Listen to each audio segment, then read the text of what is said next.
Why, good evening, chat. What's going on? What's up, everybody? What's up, PM Collector Boy? What's up, Satellite Sun? Arcane Tradition?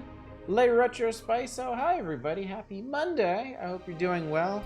God, been a while since I last saw you, hasn't it? 2 whole days. Well, 1 whole day. And then I guess today, if you want to count the span. Anyway, it's good to see you all. Glad you're here. More Dwed... Ooh. Oh no, it's Dwed Delusion. With the planet that's been world went.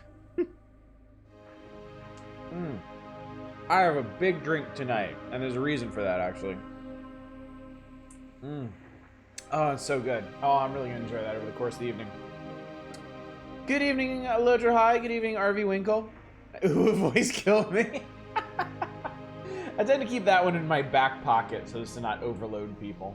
I don't want to overstimulate anybody. Just ignore these lights flickering on and off around me. Sure, this game will become cheerful, more cheerful and lively. I'm sure it's all uphill from here after the fucking bottled vision quest line. Chat, I literally just finished Transformers Devastation. It's a really neat 6-hour-long game. Shame I just don't care about Transformers. So, obviously you enjoyed Transformers Devastation a whole lot. I'm guessing based entirely on the gameplay aspect. Didn't really move the needle for you at all in terms of like Transformers fandom. I'm just curious, because sometimes I will play a game that's based on something that I don't really care about, and it'll actually kind of push me in that direction. Like when I played Shadow of Mordor. I'm not the biggest Lord of the Rings guy. I like it, but like I've never read the book. I basically just watched the Peter Jackson movies. But Shadow of Mordor, I was actually like, I went and looked up stuff about the setting that the game touched on, because I was like, this is really interesting. This is cool. Yo, this is cool. 2 hit good for subscribing for 33 months. Thank you so much, dude. I appreciate that. How you doing tonight? Oh, it actually did. I was being kind of funny up there. Oh, cool. Nice. That's a nice thing. Time just not. Hey, Honest 20 Small Mazes Dev has a new game coming out next year called Strange Jigsaws. I saw that. I'm very excited about that. That dev... Well, I mean, that dev has put out 1 game, and I think it was absolutely brilliant for the scope and stature that it is. So they've done no wrong in my eyes, certainly. So I did gaming. Yesterday. There was gaming. I finished Scald against the Black Priory. It was great. It was absolutely fantastic. It is a nice, tight, retro-styled RPG. I think it ended up taking me about 16 hours to finish. I think there were a few other... Did you rescue your childhood friend?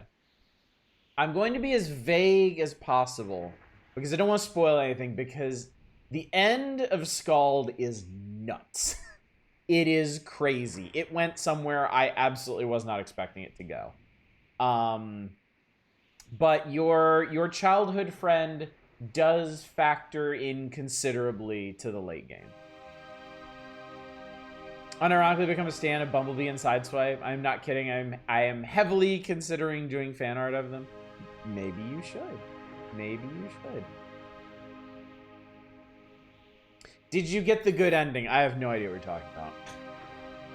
And we're not going to talk about endings because I want to keep it as vague as possible for people.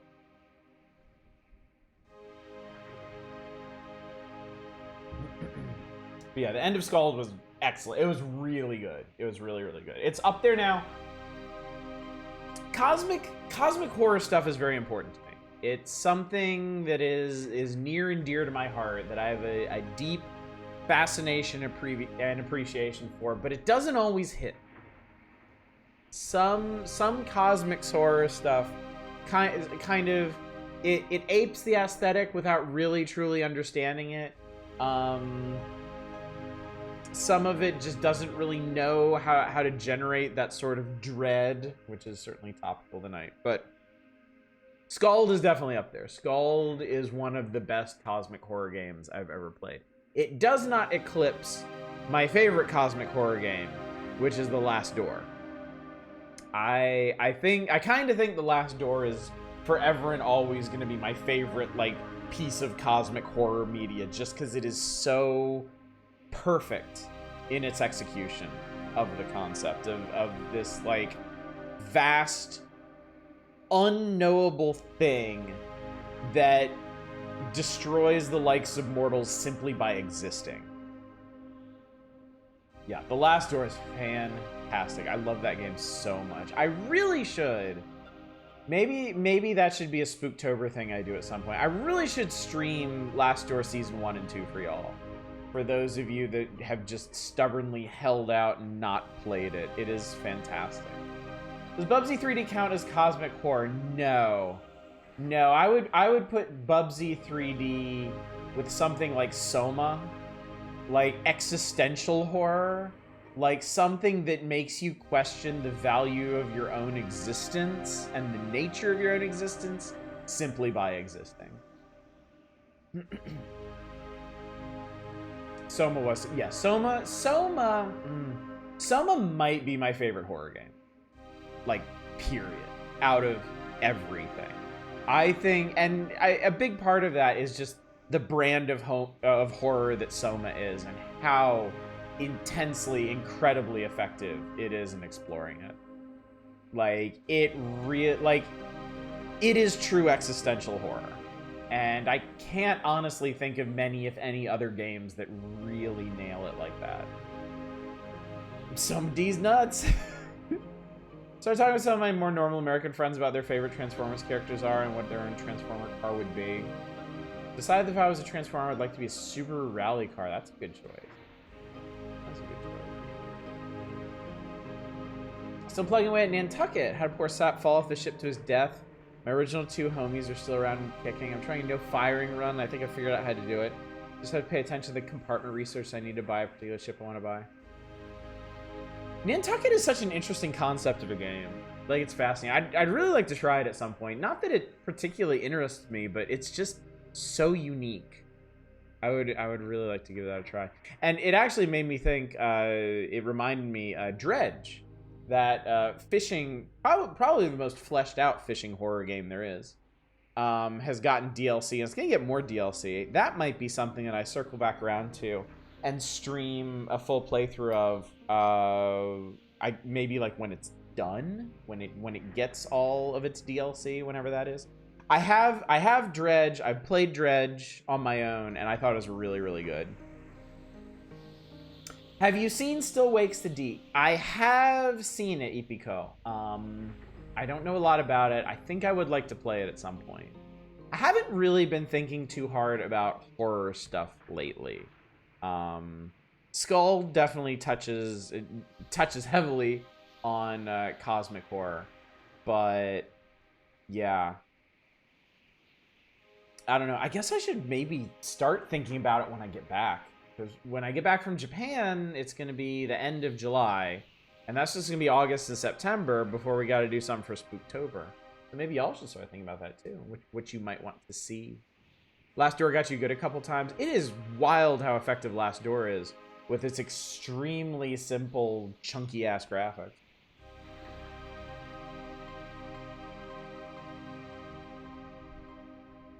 Soma's the only game... What was that?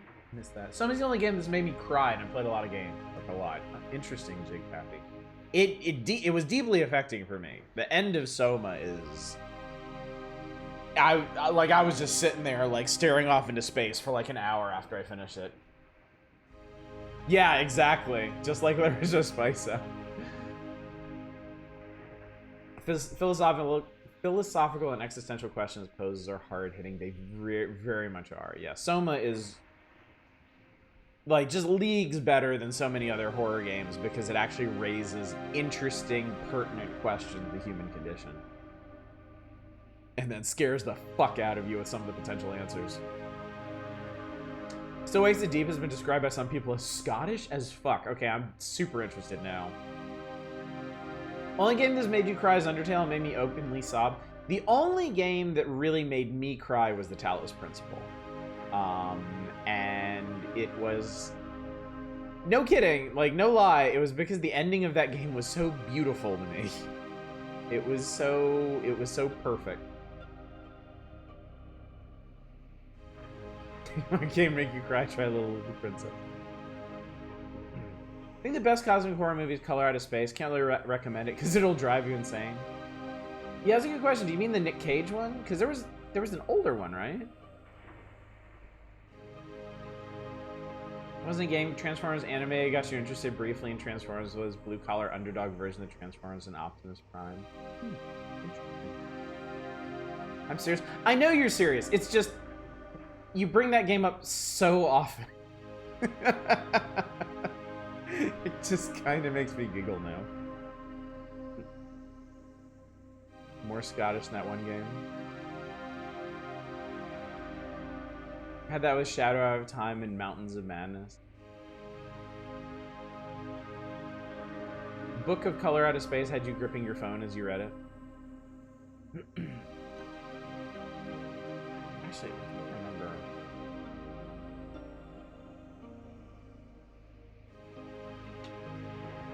Someday I should at least get someone else to play it so we can discuss the various endings. I do actually own a Little Lily Princess. Like, you've come at me so many times about it. I did bother to pick it up at some point during a sale a while back, I think. So it's there. It's possible. It is a possible game. Oh yeah, you might be wondering why I have a giant alcoholic beverage tonight. Well, my wife's birthday was over the weekend, and to celebrate, we put it off a couple days, but we went to Benihana for dinner tonight, which is really funny. It was my wife's idea. My wife is Japanese, but she really wanted to go to Benihana because she went there with her work and really enjoyed it. Really enjoyed it. Despite how authentic or not it may be. But yeah, we went. It was the first time for my kids to go, and we all had a really good time. It was like super entertaining. And of course, we had got a shitload of food, and it was really good. And we have like 3 lunches worth left over. So that was nice. But to cut down on costs a bit, I didn't get anything to drink while I was there. So on normal stream nights, I have one drink with dinner, whether it be a glass of wine or a cocktail, and then I have one drink during my stream. That's it. That's all I drink. So tonight, since I didn't have a drink with dinner, I just decided to make a giant one for my stream. So yeah, here I am. That's really good. That's making me very happy right now. We're staying up super late to read Shadow Out of Time. The story got so serious so fast, and I blew through it in a few hours. You know what I did with that? What I did like that? Back in college, I borrowed House of Leaves from a friend. And I was reading that bits and pieces at a time, and then one night, I got on a tear with it. I got to a really interesting part, and I just kept going, and I stayed up until the dead of night in my bedroom with just a little end table light on next to me reading, and it was terrifying. It was absolutely terrifying. It was so good. Till I'm surprised you're getting shit-faced, of course. Chug. No, I'm gonna enjoy this. I'm gonna savor it. This should last me the 3 hours, but I don't know. When it's this good, it's kind of hard to tell. It's gonna be highballs all night. One day I'll finally read my copy of House of Leaves. I mean, I would certainly recommend it. The thing about House of Leaves...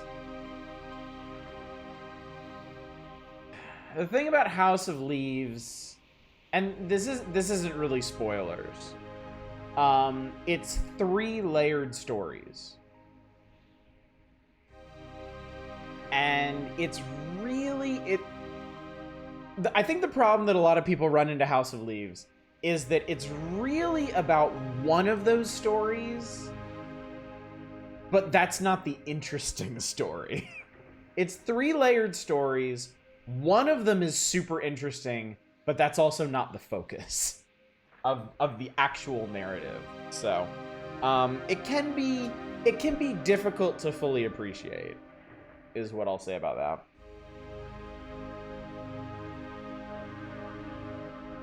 Should we throw game suggestions actually that are page turner games? I stayed up till 5 a.m. playing Ghost Trick because it got you too well. I wouldn't be averse. You know, I mean, that's kind of what Dread Delusion has been for me. I've been enjoying Dread Delusion so deeply that a lot of these streams have been going late. So if you can think of other things that might tickle my fancy in that particular way, I would not be averse to hearing about it. So, speaking of Dread Delusion, let me go ahead and remind you what's going on, and then we'll go ahead and get into it. Because we are late into Dread Delusion, and I don't actually know how much of the game is left. I'm confident we'll finish the Clockwork Kingdom tonight. After that, beats me. Beat pretty much all of Shadow of Destiny in a single sitting. It's very goofy. Hell of a time, and I agree. The book that really got to you is The Exorcist. House of Leaves got me really good. I'd say the books that were the most deeply affecting to me are probably Haruki Murakami novels, like A Wild Sheep Chase. Wind Up Bird Chronicle was like devastating for me. That one, I was sad about that book for like a week.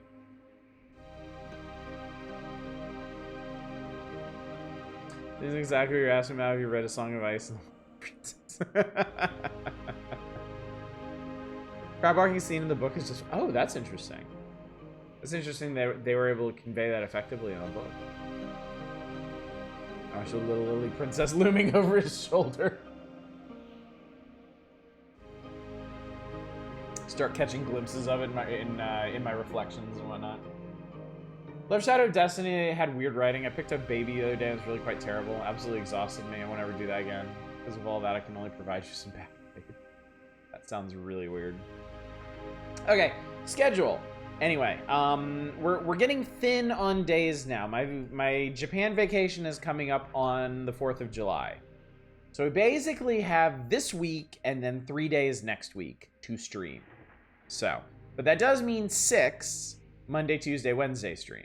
So, Dread Delusion is tonight. You are watching it at this very moment. I don't know how much longer we're going to be on this game, so we'll see. When I'm done with Dread Delusion, I have other stuff I can do depending on how much time I have.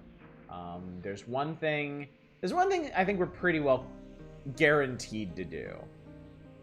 But I'm going to wait until I'm actually done with Dread Delusion to reveal that, because I think we're definitely going to do it, but it also kind of depends on how the chips fall and whatnot. Thursday, we are back on the Power Hours and the Power Index. We're in a good place right now. I've got, I think, just 4 games left to play from that one page, and then we can turn to the final pages of the Power Index. It's all sports game. So, as long as y'all don't go nuts with sports games, I think we should have no problem finishing the Power Index before I leave. Whatever happens, we'll wrap it up on Saturday. Friday, I haven't decided yet. Stay tuned for me to decide what that is. Do you have a big RPG in mind for after Japan? Yes, but I don't know if I'm actually gonna do it. I've got several things in mind right now, but God only knows how my moods are gonna shift while I'm taking a 2.5-week international vacation. I may come back and be in a completely different mood to do stuff, but I'm mainly pondering like the big RPGs we've talked a lot about recently. The one I really want to do is Treasure of the Rudras. I was actually really intrigued by that when we played it on Import Night, and I feel like we would all enjoy a full playthrough of that. Beyond that, I've been debating things like Trials of Mana, anything from like Trials of Mana to like Fallout 3.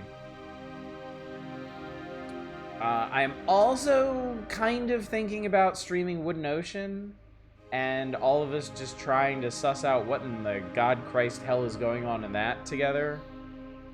And I'm also, if for whatever reason I come back and I'm not in the mood for an RPG, the most likely closest thing would probably be Hollow Knight. So, I'm telling you all of this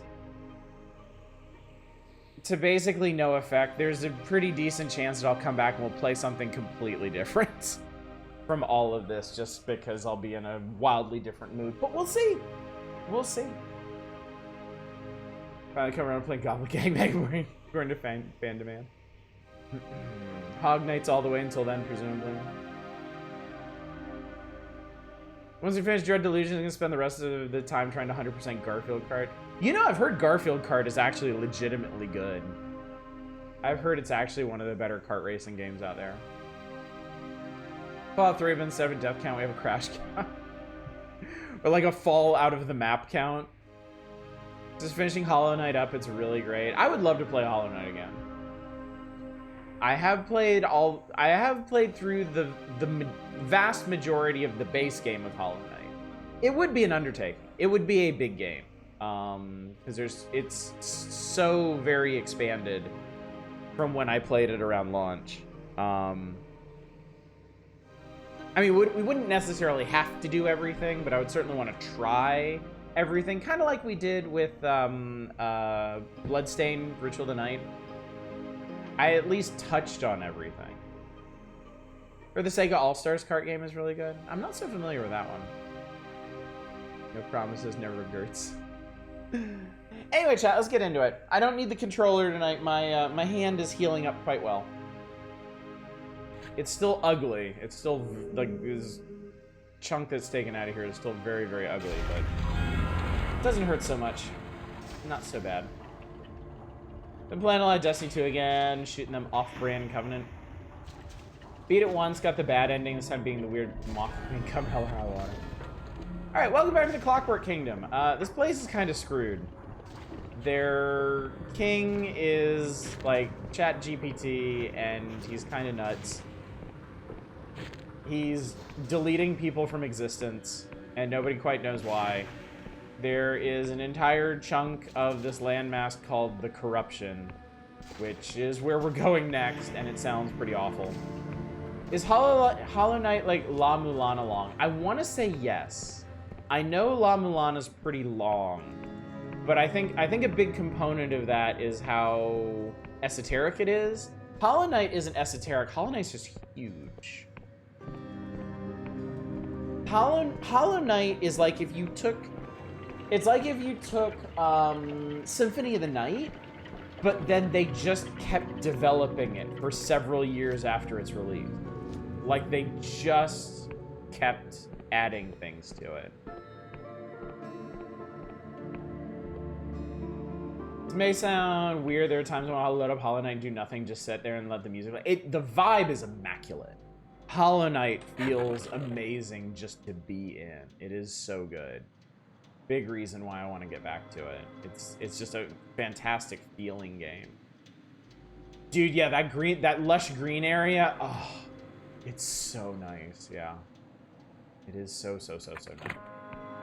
No wonder there's struggling release Silksong, considering they're probably trying to one-up Hollow Knight, which wasn't released all in one go. I'm not convinced there's any kind of struggle or trouble there. Like, I really honestly think that Team Cherry is just like it's done when it's done kind of company, and they are just they had to make so much money off of Hollow Knight. Like, Hollow Knight had to do so well for them, and I'm pretty confident they're just developing at their own pace, like zero crunch, just hanging out, having a good old time. And I imagine we're gonna have a fantastic game at the end of the show for it. Hollow Knight's expansion happened over the course of multiple releases over multiple years. That is true. Yeah. Well, did Hollow Knight have a Kickstarter? Was part of it them fulfilling like Kickstarter promises, or just them endlessly expanding it because they felt like it? Hollow Knight was a Kickstarter? Okay. Where am I going? I'm going over there. I probably actually don't want to be up here, whatever.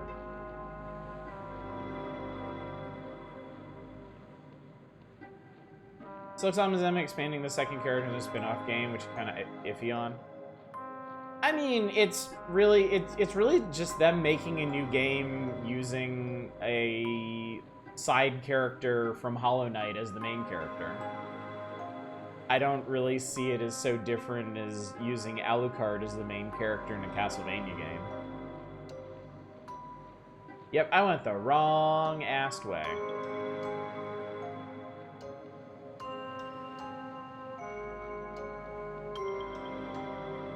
Hornet was supposed to be playable on Hollow Knight. That was a backer goal that was reached.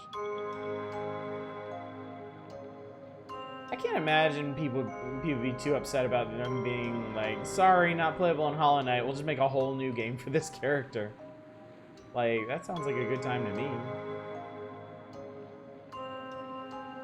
Oh, Unity, yeah.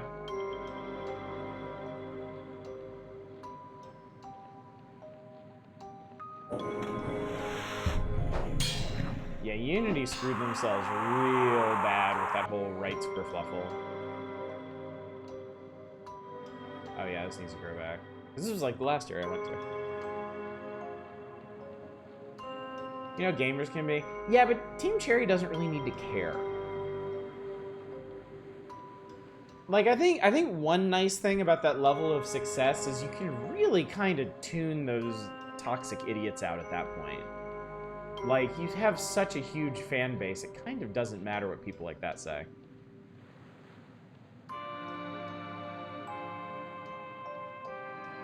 Hello, Canon Thing. I would actually love to get some kind of story about those things. They look like they might be cobbled together from people, and that wouldn't be good.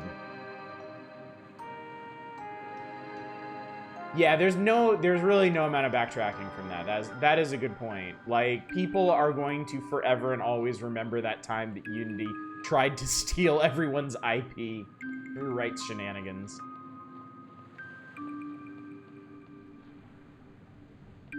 Or at least hold it hostage with install charges.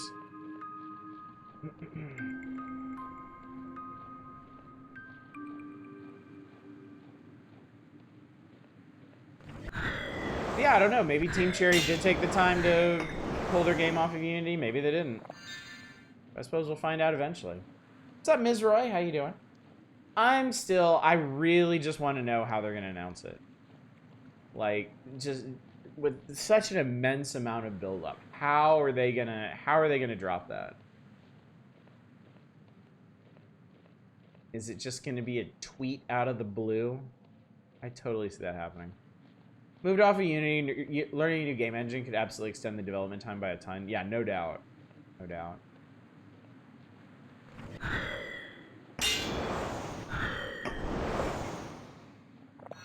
And unfortunately, Team Cherry is one of those black box developers where basically no information comes out of them.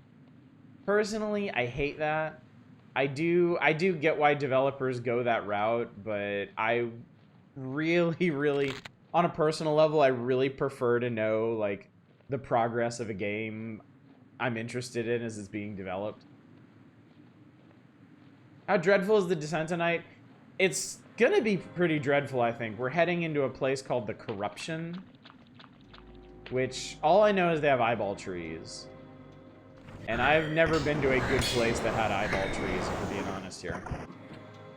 Kind of impressive how badly Unity crapped the bed. I mean, it just seems to be what big publishers and developers are doing these days. It's kind of crazy. There's that button. Like, Adobe has shot, like, all of their feet off lately. Between, like, all the idiotic generative AI stuff they're trying to add and their whole subscriptions and hidden costs and stuff. They fucked it so bad the United States government is suing them. And it's not like there's a nigh infinite swath of companies that did things just as stupid already that these executives could be learning from. No, they just go and make their own idiot mistakes all over again.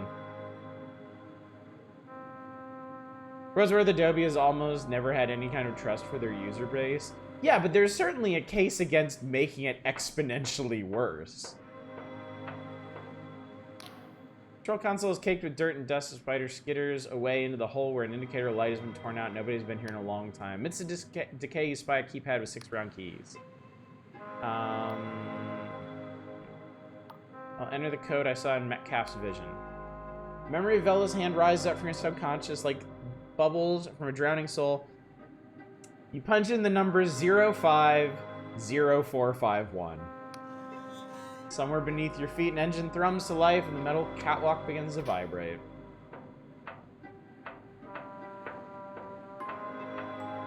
I think I'm pretty sure if you play a New Blood game and you key in the code 0451, whatever you keyed the code into will spontaneously explode and kill you.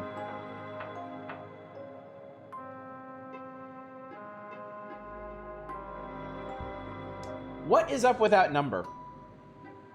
Looking Glass Studios had a thing where they would put that code into all of their games. It's in System Shock 2, it's in the Thief games. Does it go back to the original System Shock? Anyway, it's such a prevalent thing. Welcome to Corruption, by the way. It's such a prevalent thing in immersive sims that for a while there was a real push for that genre of game to be known as 0451 likes. Like, I remember people seriously discussing that online. Obviously it didn't catch on, but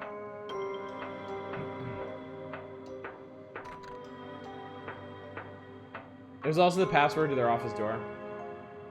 Code shows up even in that one time looping game. Okay, well, we definitely want to get in here. There's a door over there. ImSim didn't really catch on. What the fuck? Oh, Jesus. Okay. They're waving? Hi. Oh, hi. I mean, they die like everything else.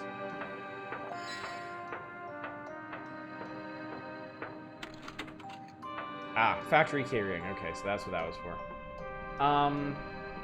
Yeah, I'm gonna level you. I don't think ImSim is a very good name either. I don't really think those games have a good, like, genre type.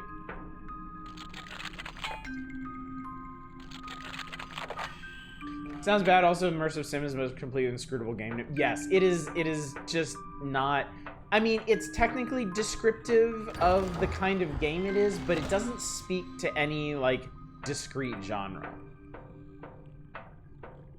You know, it doesn't highlight the first-person elements or RPG elements or any of the important things.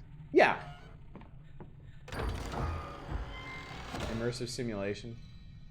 Ooh, I got a new spell. Spectral Shield. Generates an arcane shield that is impervious to damage while it captures mana to maintain. Oh, it's going to eat all my mana. Okay. Well, we might as well slot that. It may come in handy. Let's see. Oh my god, they used the same icon as Dispel. I thought it looked familiar.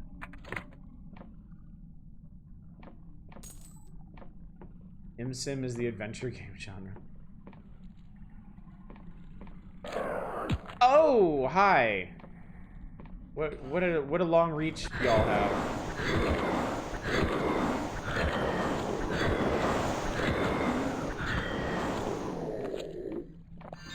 All right, well, they died. Good. So you use simulations as a genre, absolutely nothing you would apply that word to alone resembles an ImSim. I don't know, I kinda...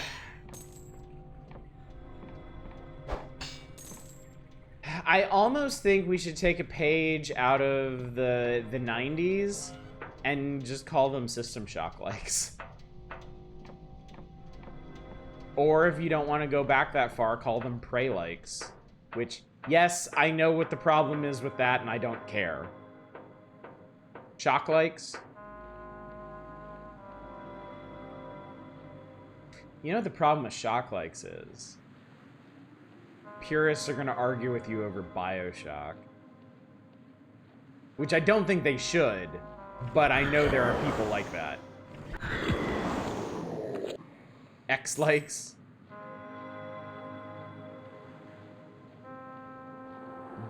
Deus Equis? Exes? Who the hell are you? Their distorted voice clangs from inside their helmet. Wandering the corrupted lands? Sure hope you made out your will. Oh, don't worry about me. I'm the protagonist. I'm safe from all this shit. Also, do I have... Yes! No, I don't actually have this area mapped out yet. Baby Shocks? Syndicates? Why does everything need a label? Just play what feels right? So people can tell each other about them. So it doesn't have to just be like, hey, what are some other games like System Shock?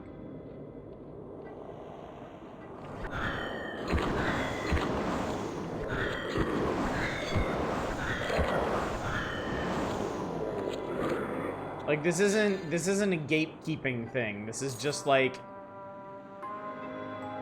let's organize things so people can find them.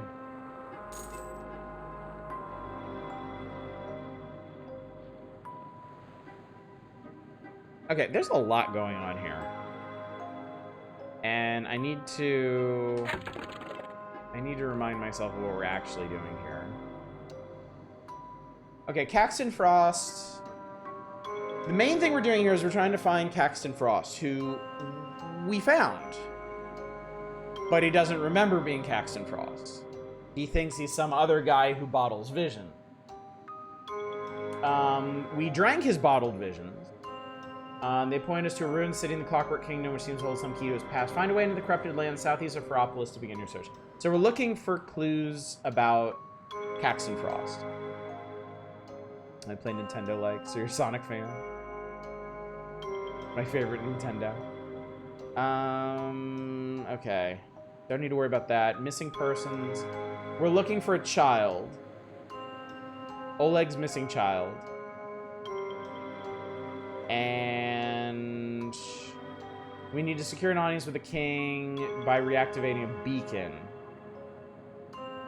which I'm pretty sure is up there. Like, if I had to guess, it would be up there. That, I think, is the town we need to get to. So I'm debating if I should... Let's go ahead and make our way my way. My way, Chad. Let's make our way up there. People who don't know, what do you think character action is? Smosh Bros?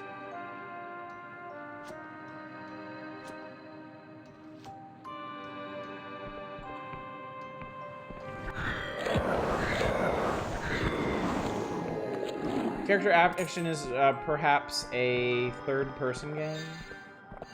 Fairly specific genre is also one of the worst names for a genre ever. Mascot platforming.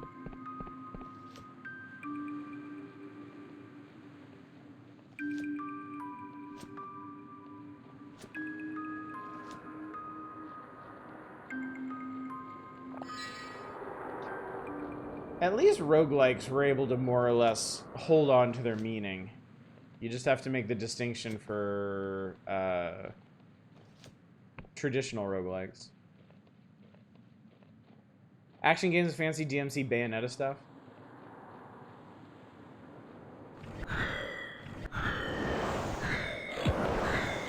Not hit that guy. Action game, oh, is that. See, I always called those games like spectacle fighters. Character action sounds... Oh, I got an elixir of spellcast. Improves the potency of spells. I think it actually increases my spellcasting stat, which I believe is already met. Character action sounds more like the Uncharted games. Action games centered around specific character and plot. Platformers don't usually matter nearly as much as who the character is. Oh, I don't think I can get into this, can I?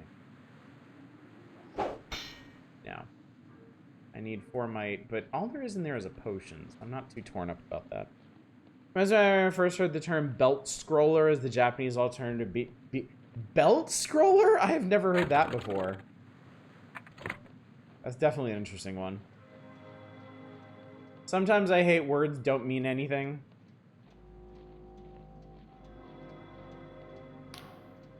Boys metallic and distorted through their helmet. Don't try anything funny on your toast. I mean the black and charcoaly kind. Make a request that you drink some of the other bottled illusions. Yeah. I tell you what, when we get out of here. I kind of don't want to push my luck in the corrupted lands. I don't know how... Telling you I knew that face. I know it's impossible, but I knew that face. Gawked enough, have you? Had your fill? If you had any respect, you'd piss right off back to Ferropolis. What are y'all talking about?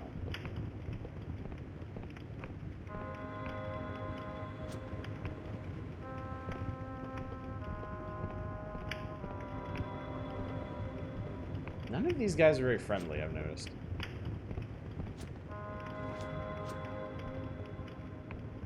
Oh, there's a mine over here. I like mines.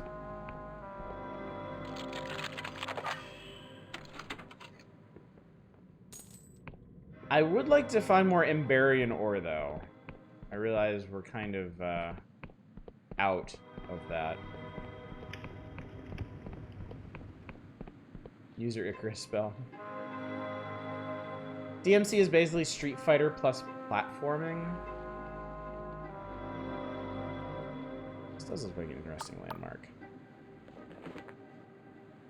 I've learned the last few minutes as a gamer who's peaked at naming Metroidvanias has been downhill ever since. You are not wrong. Okay, there we go. There is the rest of this island. Now I can see what's going on.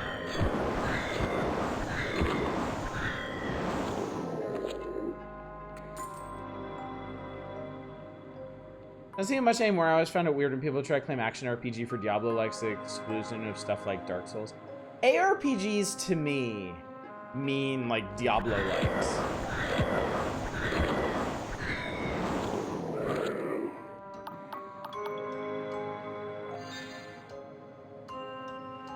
As said, there sure are a lot of things called Souls-like now.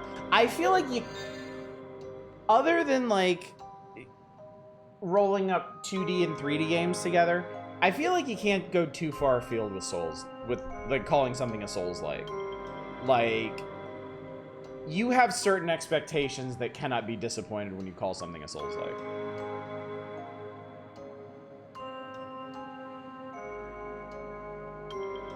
I mean, it literally needs to be like Dark Souls.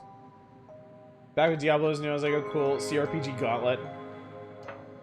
Terrible is, I think of ARPGs and action RPGs as totally different things.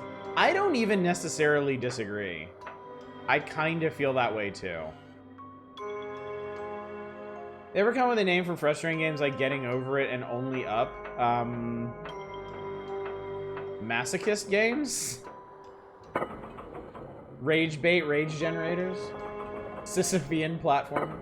I feel like people cast a very wide net with Souls, like my personal experience expectation is more narrow. I can't offhand think of something that's been described as a Souls-like that wasn't. I want to be the like. Oh my god, I love that. Alright, I believe this is the transmission tower, which is pretty crazy looking. Control panel has a dizzying array of levers, dials, and buttons many smashed or corroded. Among them is a slot-like entry port waiting for input. A howling wind whips snow and ash across your face. Insert punch card. Card jams in the slot, you give it a good shove. For a moment, nothing happens. The whole tower begins to vibrate.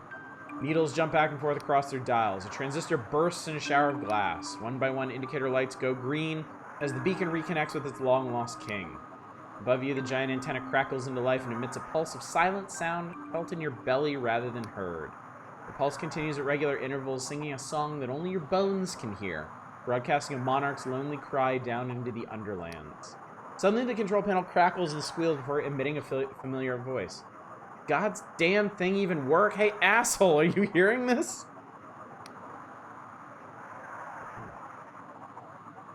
People think checkpoint save rooms is a Souls-like thing, which those have existed forever before that, and the function of it is from Metroidvanias. Souls-like is... Heard I want to be the guy referred to as Masocore, which is at least a fun genre name. It is. I like that. Masocore is a good one. Mikhail, is that you? Misha, no! This is ancient mummified queen of the Underlands here to tell her that you have stupid nose. Pinhead, nincompoop, fucking something. Listen, we don't have long with this device, so pay attention. Misha has some friends who have been watching you through the king's eyes. Through the king's eyes? They know all about Chief Interpreter Afra and her big plan enough cannot be trusted. Go down in Ferropolis and find a market trader called Reza. Ask them the 7th letter. Do this before you something Afra's punch card, understand? What's about the 7th letter? Here's Mikhail can no longer hear you. You and I believe we've seen each other's souls. We have discussed philosophy, nothing matters. Mishka is asking you as a friend. So Mishka is the person that got us here. On his little air barge. That's interesting. It's up to me, ImSim would just be called Shodan Games. I like that too. I like that too.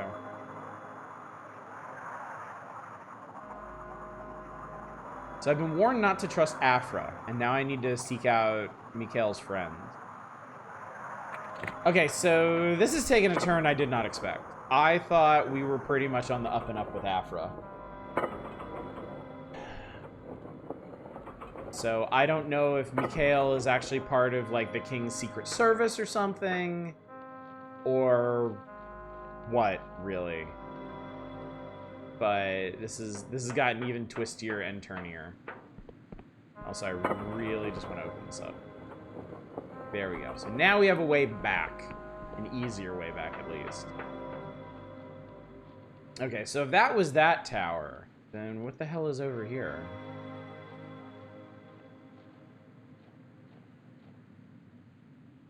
This place is chaos. Massacre is a good name. It gets to stay. Hello, sir. Reality ain't what used to be around here. Unfortunately, these guys don't have a whole lot to say, which is a shame. They seem like they could be really good conversation. Now, Combo System Shock 2 and Deus Ex inventory Tetris games. Yeah, okay, but then you're gonna start sucking in stuff like Resident Evil 4. Pathetic creature of meat and bone-like. More importantly, who the fuck here is gonna sell us an airship? I know, right? I want a goddamned explanation for where my motherfucking airship is gonna come from. At this point, I'm thinking it may be plot related.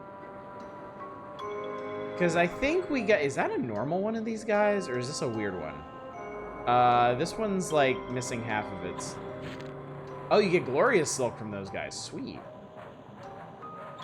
At least give us a means to steal one. Yeah, I'm thinking maybe we just get it as a matter of course in the plot. Like, once we're done with the Clockwork Kingdom, we're just gonna get one so that we can travel down to the Underrealms or whatever, Underoos, whatever they are. Welcome to the end of the world, citizen. The food's terrible, but you can't beat the view. What is this place exactly? Last outpost of normal reality, at least. Words are drowned out by deafening metallic voice from the main building. Clean up worker, Flores, report to my office, repeat Flores to my office. Flying out. Normal for us, anyway.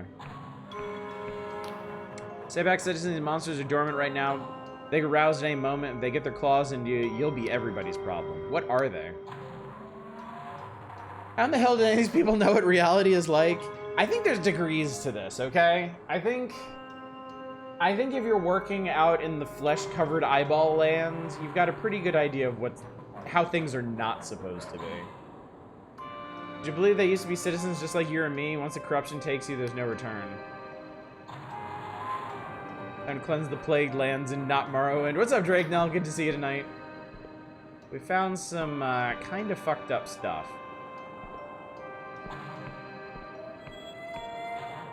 Things have not gone well here. Well, if it ain't the cursed Dodger in the flesh. Chief not gotten tired of you yet? Or you come back to see me? Is this truly necessary?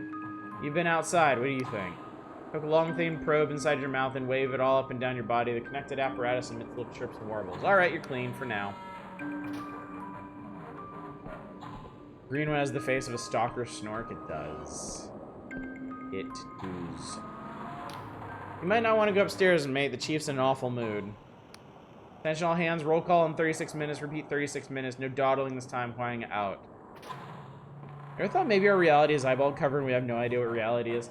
I do like to occasionally annoy my brain with the idea that we're not actually seeing what's around us.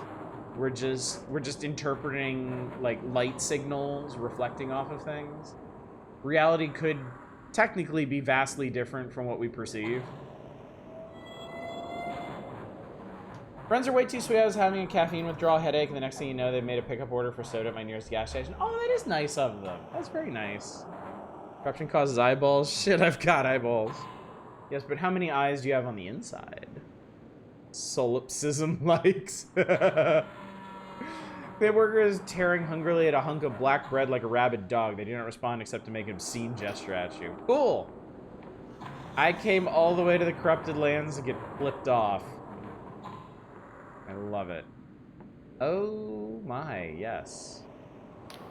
The scarred man with several days stubble chewing on an unlit cigar as he scans over a map. He curses and leans over to a trumpet-like apparatus sprouting from the wall. Attention reserve shift, Zeta patrol is late. I want a relief party ready in 36 minutes, flying out. As he speaks, you can faintly hear his magically amplified words booming across the camp outside the window. He turns to you with a scowl. What's this now, a tourist? Afraid we'll have to skip the grand tour. Or are you gonna tell me you took a wrong turn? The show machinist insignia. I'm from the guild. Are you now? Well, lucky us. Forgive me if I don't genuflect. My knees pure buggered from the ties I've nearly died cleaning up after you geniuses. Get one thing straight, Sunshine. I'm cleanup leader Huang, and this is my cleanup camp. That means every here follows my rules and obeys my order. No Matt wants some shite for brains. Tinker from Ferropolis says, clear. I think I just made this worse on myself. Why the hell are you in my office? I'm looking for a missing child. Fine listens to your story, shaking his head. I'm sorry you came all this way for nothing. Finding a single person among the corrupted, let alone their name, it's pure bonkers. Corruption warps most things beyond recognition. This kid got absorbed into a canker mass. They've not even got a body anymore. Sometimes individual corrupted ones have traces of their old selves, clothes, tattoos, and the like, but that's rare. Hey, closer look at those corrupted ones in the cage. You're a real specimen, aren't you? Be my guest if your life's that cheap. Cleanup worker Cohen's our resident monster expert. If you've got other questions, ask them. Attention cleanup worker Cohen. Attention Cohen. Let this weird-looking scunner into the cave, will ya? Theory of the game will reveal at the end we were one of those illusion-producing people so lost in our dreams we can't see reality. Possible this particular delusion we're plowing through is an effort to bring us back to reality. Side possibility we're the one who's supposed to try and rescue a lost dreamer. We've gotten lost in the dream too. That'd be interesting.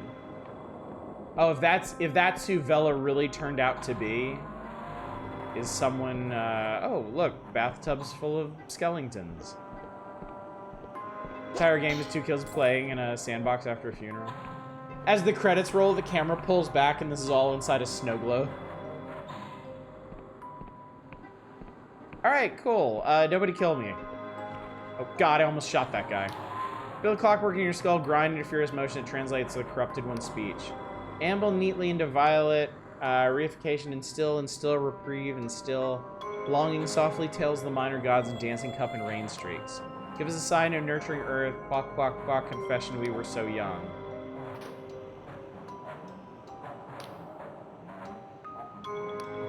Give us this day our drifting motes. Forgive us our small umbrages as we forgive Miss Barker of 37 Crendel Road. Progress, nothing, nowhere, no when.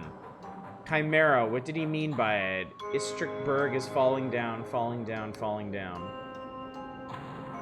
Tommy Westfall multiverse has gotten dark. Beginning at the end, for want of finitude, aporia, only the facts you please last. Threshing engine cannot be saved. Why don't you listen in catatonic bustle, bound and around? Congratulations, you have been accepted. Away, haul away, we'll haul away together into Royal Project Horoscope.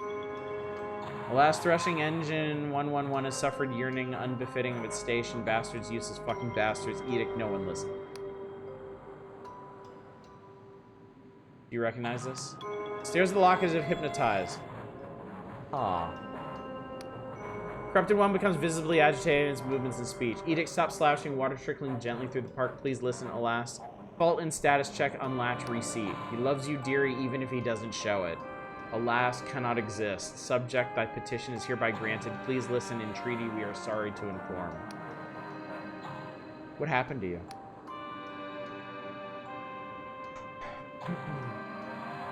Game ends as Bob Newhart wakes in his bed with Suzanne Shadows Ultra. Denied and thrice denied. Attention all workers is a disaster warning. I kept meaning to write before only. Petition soiled, then hang myself. Unlatch receipt. Alas, in accordance with Project Horoscope parameters, please listen.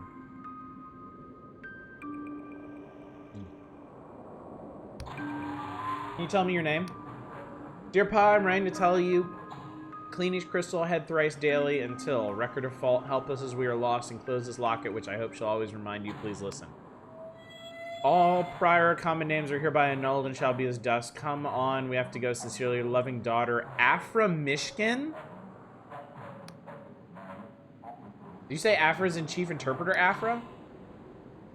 We talked about this. We talked about this last time. Here, you should be the one to have this. Creature seems confused at first, then she takes it gingerly in both hands, apparently entranced by it, and does not speak again. You've done what Oleg asked of you, and he'll be waiting to hear what you found, but perhaps first you should try to learn the whole truth. What was the purpose of Project Horoscope? Role did it play in Afra Mishkin's fate, and how is she connected to other Afra that you met before? The only one who can answer all these questions is the man whose name was stamped all over the horoscope files, Sunil Khan, the King's Speaker. That is not going to be easy to scroll out. Imagine every memory in your life coming to your lips unbidden in jumbled fragments. Pretty sure this game is going to have a moment where we're literally inside someone's head. Okay, so, Oleg had a child that he could not remember. We went to a library and plumbed their hidden records and discovered that Oleg's child was part of something called Project Horoscope, which seemed in a vague sense to create new offshoots of people. So I think the Afra that we are talking to in Ferropolis about fixing the king is like an offshoot or a clone or something of this Afra, who is Oleg's child. But we've got to see if we can get the entire truth out of Sunil at this point. Would be shocked if this game doesn't end up being at the very least a tiny bit allegorical. Like maybe what's happening is also not literally what's happening. Honestly, those are the best stories, if you ask me. How'd you get on there? That last one looked like it wanted to make a proper mess of you. You didn't tell me the corrupted spoke sixfold cipher. Sixfold? You mean you understood that gobbledygook? I see now. You got one of those fancy machinist skull implants. Hope you had an edifying dialogue. One of them told me your name. I think she was asking you for help. Cohen looks perturbed. Its name? You sure you heard that right? That's definitely weird. I suppose that supports my vestigial memory theory, assuming it wasn't just some name it heard around the camp. Look, I know it's unsettling, but they do this sometimes. The last machinist we saw here thought it was some sort of reflex action, like rigor mortis. Try not to lose too much sleep over, enough. One of the corrupted seem to recognize my locket. That's uncommon, but not unknown. Sometimes they seem to be attracted to particular places, houses, town squares, ruined fountains. My theory is that some of them retain vestigial memories from their life. Machines know how to talk to these things? Sort of. There was this cog who visited last year. Spent hours listening to him, taking notes. Never seen anyone write so fast. He had one of those implants too. He was pretty tight-lipped, but I gather he didn't learn much. Said it was like talking to a lunatic. They're one of those big insects that mimics your voice. They're saying words, but there's no deeper meaning. Sound and fury, isn't it? I wonder if that was Sunil. Alright, alright. Okay, so at any point I can go back to Oleg and tell him what I've discovered, but if we can get more information out of Sunil, this might have a better conclusion. Seems like he's running multiple iterations of persons to see which one gets the desired results, then deletes the failed iterations. I think you may be, yeah, I think you might be right. You might be onto it. Because the iteration of Afro they got is one of the head interpreters. Never anything could be corrupt out here. You better keep your distance, tourist. Well, I guess I'm not getting in there. Already plumbed its depths, right? Plateau was one of those creatures, an Oleg, one of those Sunil, one of those Misha, and so on. The king is just remaking people and corrupting the old versions. That could be possible too. That is certainly not outside the realm of possibility.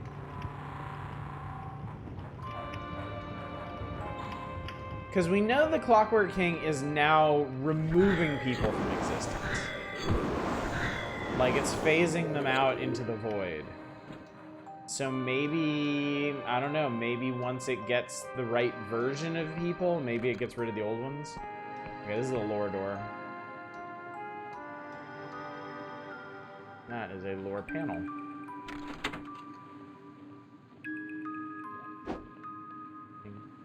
Oleg is Jello backwards.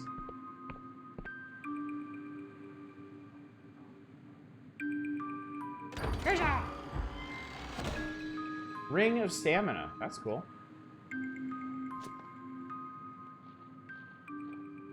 Can't go in there. One does not simply walk into lore door. Oh my god. Okay, I think that's our ultimate destination. I think that's where we're going to find answers about Paxton Frost. Wait, how does this work?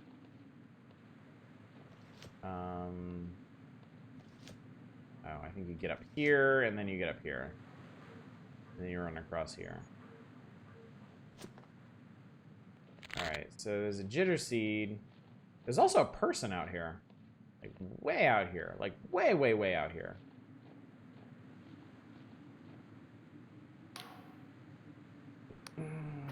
And he just flipped me off.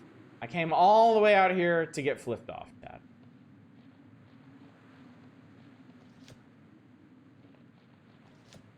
Such is the burden of being a magically, mechanically modified Inquisition agent. Alright, we're gonna go into that building.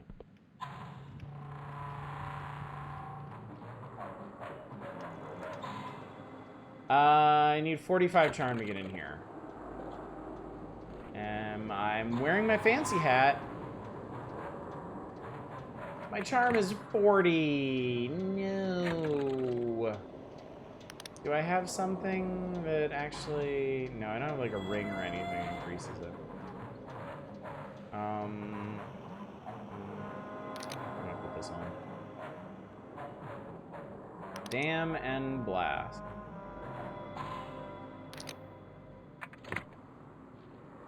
I think that's the only way we're getting in here, too.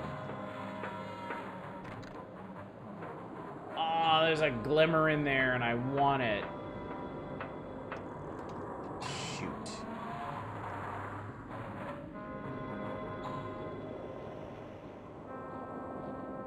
Hoisted once again by my lack of Gorm, chat.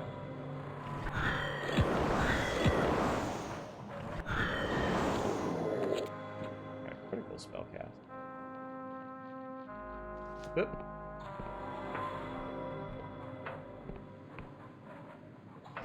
And that's a might door. I might not get into that one.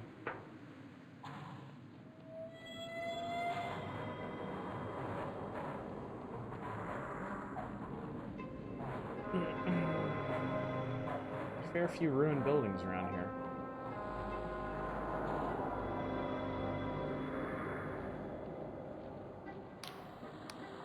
Be hero, they said.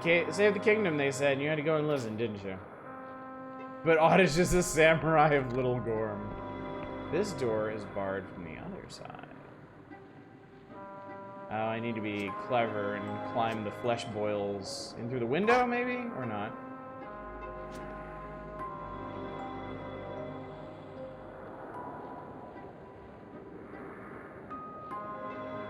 How exactly the hell do you expect me to get into this place?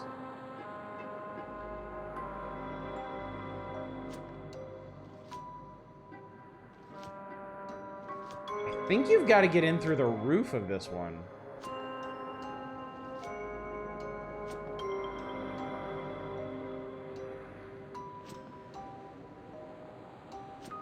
You break the wooden beams? No. No, you'd get some kind of indicator if you could. I'm not too hacked off about this one. It looks like there's just coins and potions in there, which I have a wealth of both.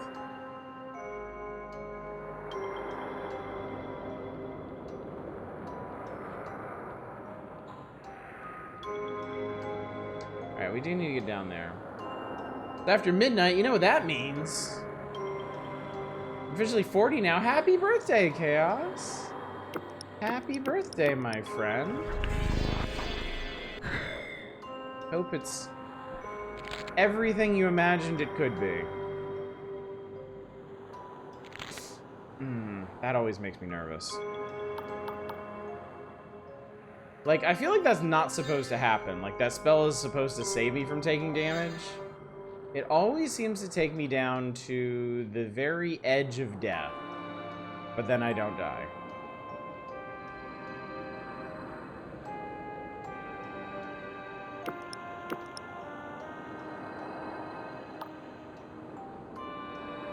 Yeah, it's important because it's divisible by 10.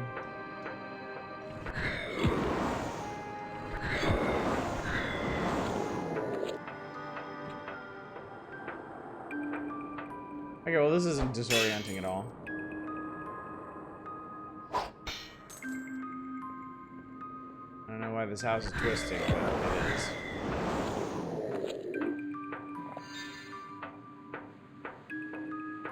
It's like that, yeah, Super Castlevania 4.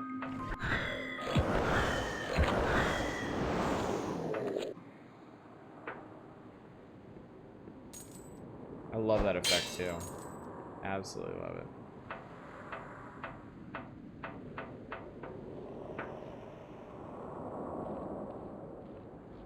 Alright, there's a little something over here.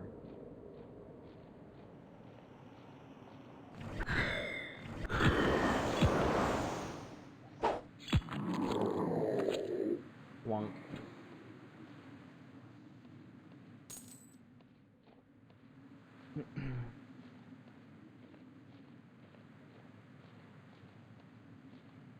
That says yet to improve upon Mode 7 technology. We peaked back in the 90s, chat. It can never be any better. There is still... man... we've got the potential to do a lot of shit once we actually get an airship, because I see a lot of islands out there that I can't really get to otherwise, and they look really cool. Like, it looks like there's a whole ocean liner on that island out there. What's up, March Rock? Good to see you tonight. What is this cursed place? This is the corruption. This is the corrupted southern reaches of the Clockwork Kingdom. We don't know the hows and whys of it being corrupted, but we know it's corrupted AF.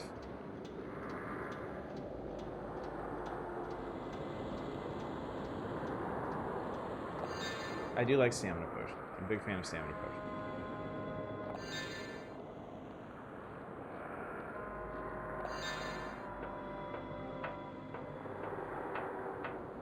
Peaked in the 90s is a whole ass vibe.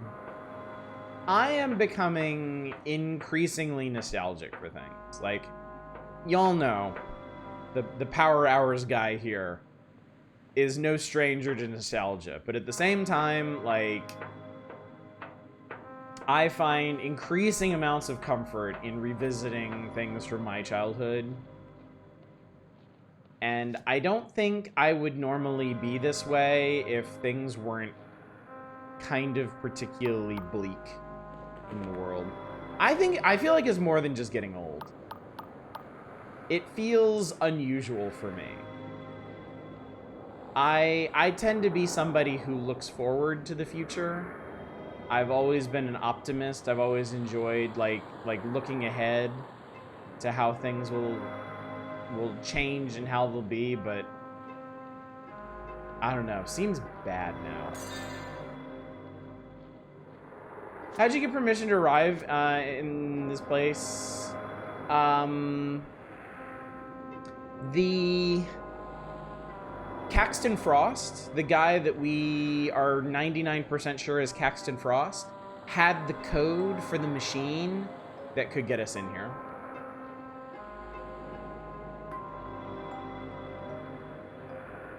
Talking to someone in another server about my very real fears of very likely World War III if a few things don't improve in a whole damn hurry.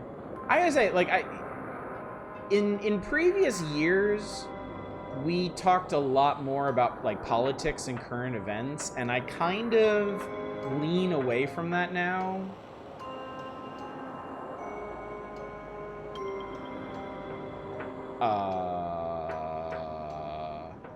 Hi? Judgment. The City of Progress is under strict quarantine by order of the Clockwork King. Therefore, edict entry is forbidden except for those in possession of the proper password. Memory of Metcalf's vision wells up from your subconscious like a leech rising from a lake bed to feed after dark. That's gross. The hard light of creation burns within the fallible flesh. Pondering. Emergency override accepted. Welcome back, Mr. Frost. So we do have Caxton Frost's memories. We all know where things are going. Why dwell on it? Because I want to be wrong. Because I would really, really, really like to be wrong.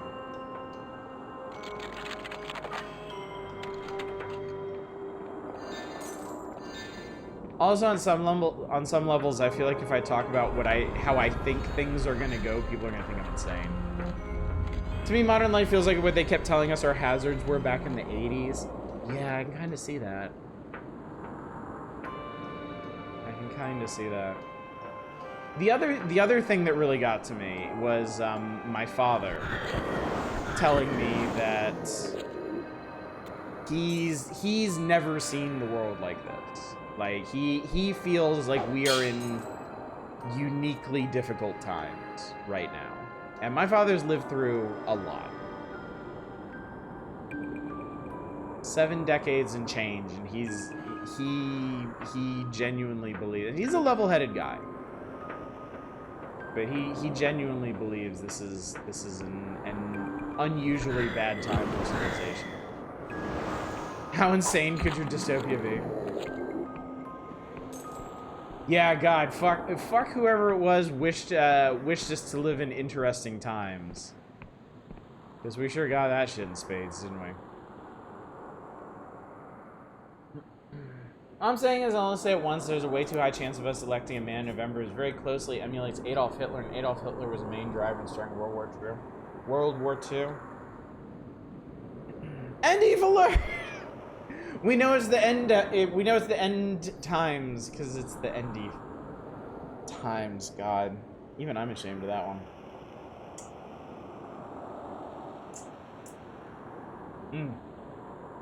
I really enjoyed working the cat sanctuary. I had to quit after they reduced me out. Ooh, that's bad. That's bad. My God. But I found a lot of old dystopian fiction as their warnings feel like acceptable replacements for current events. Yeah, right? I want to live in boring times. You know the thing about it? I don't think we can anymore. I think the internet made it impossible to live in boring times. I think the degree to which we are networked and the ability we have to share anything instantaneously and globally prevents us from ever being able to live in boring times again. Because anything that happens around the world, any injustice, any cruelty, any abuse, everyone in the world has to know about it. So, part of it is I don't think it's possible to go back. I think we've networked ourselves.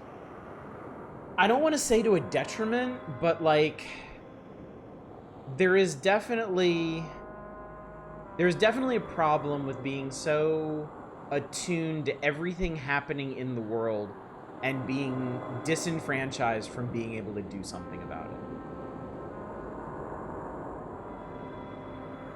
It's not like there was a dearth of horrors and abuse before. It's just now we got better information. No, that is exactly what I'm saying. Like, the world, if anything, the world is actually better than it was, like in decades and centuries past. It's just now we are aware. We are immediately hyper aware of everything happening. You know, it's why it's why the script has flipped so dramatically on Israel. You know, back last century, it was so much easier for them to hide whatever atrocities they were committing. Not anymore. Now we know exactly what's going on. Now we know exactly how inexplicable and well, not inexplicable, inexcusable it is and always has been. And what do you do about that? Well, not much, it turns out. If Alex Jones can lose his terrible media empire, anything is possible. I will say this. For anyone who's played and beaten the original Deus Ex, you will know that there are 3 endings to the game.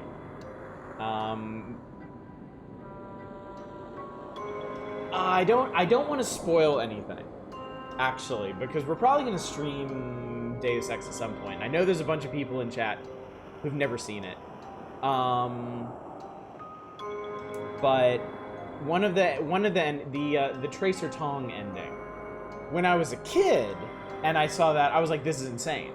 Like, why would anybody pull for this? This is the most bonkers thing ever. Like, what? And now as an adult, I'm like, you know what? That guy maybe had it right. Most of the fault of Russian disinformation finally going to shit has a chance to end for a while if they lose their invasion. So happy I decided to watch this in my room rather than the living room. My mom backs Israel. It's literally a matter of faith for her. Oh, I'm sorry. I am sorry that I almost got you in hot water there, low dry. Again, maybe better we don't litigate these things on end.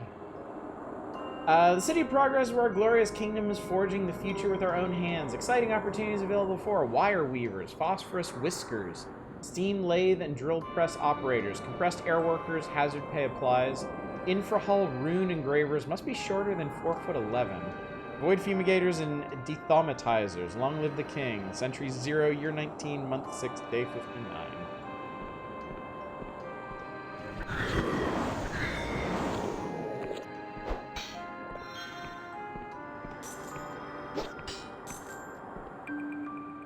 I was raised to revere Israel, but based on what I've seen, part loving someone is being able to tell them when they're doing something wrong. I know, I mean, on a very personal level, I know Israel fucked up.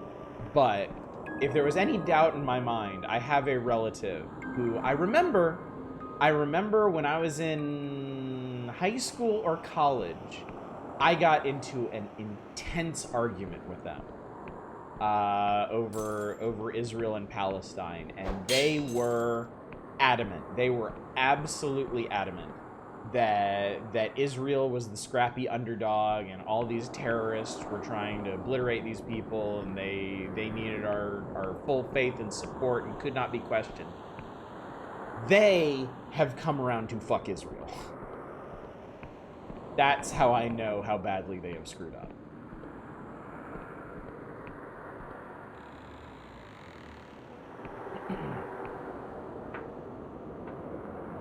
Tracer Tong made most of his money off the information age too, so you know if that's the stance he's taking. Yeah.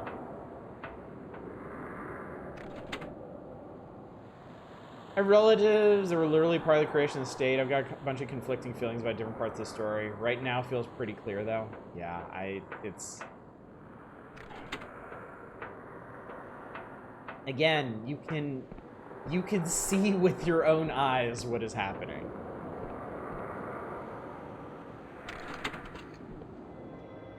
Like, there's a lot of it being debated that I really do not think is up for debate.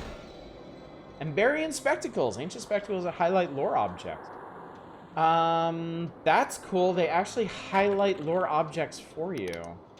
Alright, this makes lockpicking easier. And this prevents lockpicks from breaking. I don't need to worry about that. I'll replace them with the spectacles. That has the potential to be extremely helpful, because I'm sure there are lore objects. These things, I'm pretty good at finding them if I know there's a lore door around. But if I'm not aware of the structure at all, these might help reveal things.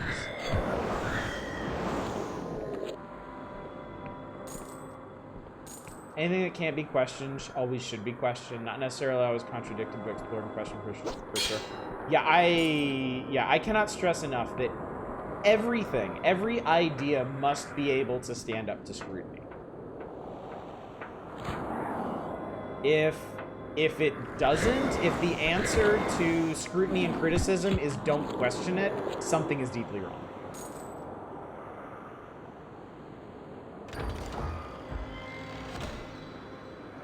Triangle key.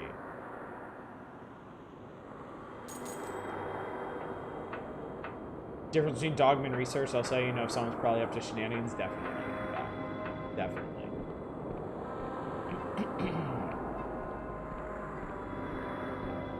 Triangle key is probably for this place. Even though that's like diamonds.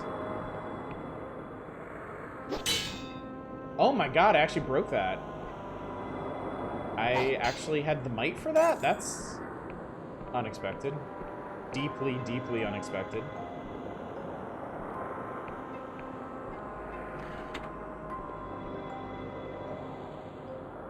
An interesting looking place. Emergency work road of Citizens Wong, Marie, Ustinov, guarding schoolhouse, Citizens Hines, Krupp, Singh, Gazarian, street patrol, Citizens Ralph, Doyle, Filipovich, welfare checks and barricade maintenance, Citizen Onwara, Creech duty, Citizens Gallo and Kenzie, infirmary duty, Citizen Muir, quartermaster, and talent show MC.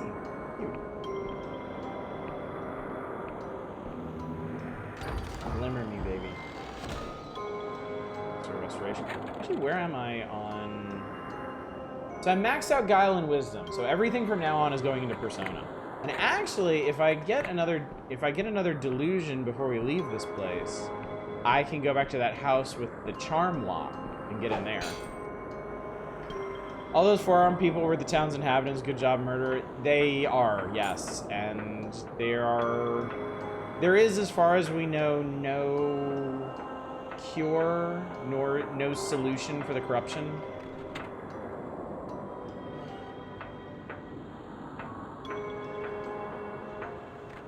Not defending my actions, merely giving context. Can you make the charm lock for that one temporary? Oh, I'm sure I could. Like, that boost lasts for ages. It is a very, very long-lasting one. I think he's gonna shoot me. I don't think he is. Chat, I'm very good at lockpick. Dear sis, I am once again dictating this letter to Wee Faisal, and if he screws it up, you must tell me and I will box his ears.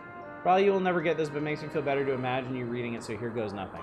Thank you for asking around about all the guns that the king was having us make. I still think the king is preparing for war, but even if your machinist friend doesn't ken about it, then maybe I am just talking shit. Unfortunately, since your last letter, we have bigger problems, and I fear we are royally screwed. I reckon you have probably heard about the corruption, even though we are not supposed to talk about it. Well, now this whole town is full of it, and nobody's allowed to leak. So the corruption was not a sudden thing. The corruption was actually a gradual creeping infection that the citizens of Progress knew about. Is it me, or are you picking less locks than you used to? I'm much better at picking locks than I was before. The Clockwork Kingdom is designed a little differently from the previous areas. There's not quite as many skill checks on things. And the ones there don't tend to be a variety of options. Like, if you find a might door, it's not like might or lockpicking, it's just might. So I haven't actually found as many locks to pick here. And then when I find them, I bust through them almost immediately, because I've maxed out pretty much everything that has to do with lockpicking. The Royal Factory plus most of the machinists are dead, apart from that Pew, who was always hanging around at the factory getting in the way. Now he's locked himself inside with all the militia and isn't letting anyone in. We've turned the schoolhouse, aka the old God's Temple, into a meeting place and are locking anyone who gets cursed inside their house and boarding up the door and painting over the magic symbol. Some try to fight us, but most say is fair enough. I'm keeping track of our supplies and running a regular talent show to keep spirits up. I'm always getting grumpy at people because I feel like shit all the time, even though everyone thinks I am some kind of leader. I wish you were here so you could show me that breathing thing that I said was stupid. I better go because they're shouting, which probably means I have to call someone down by threatening to headbutt them or maybe saying they're there. I suppose I may never learn my letters now, but I promise if I don't die, I'll sit down with you and let you teach me and only call you if I get really frustrated.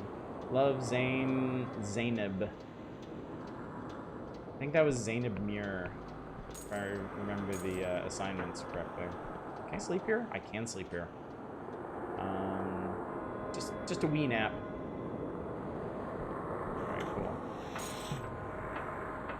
I didn't hit the checkpoint here because I want to be able to teleport directly back to Ferropolis as needed. And that's kind of awkward. No, that's not how you do that. Was that a child that wrote that letter? No, it was an adult who never learned to write dictating to a child. If that makes sense.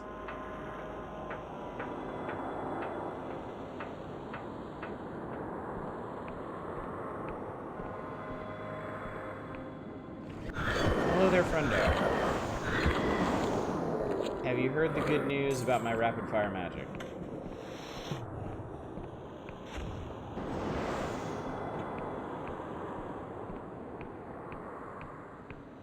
So yes, sort of, wasn't, yeah.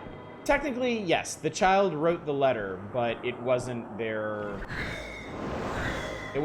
message. Oh my god, I'm a terrible shot with this thing. The ending from Zainab spelled Zainab was cute, dictation. Bit surprised the kid didn't add, please don't tell him my screwed up.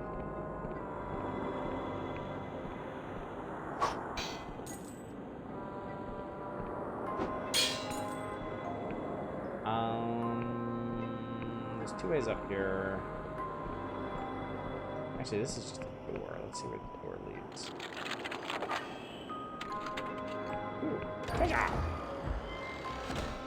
Glorious silk. I feel like I've got enough thread at this point that I could fully upgrade all of my clothing items.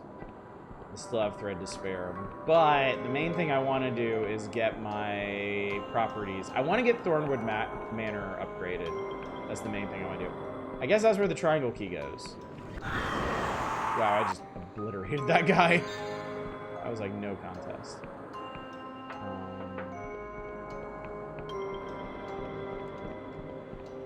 Sometimes you just know there's gonna be something.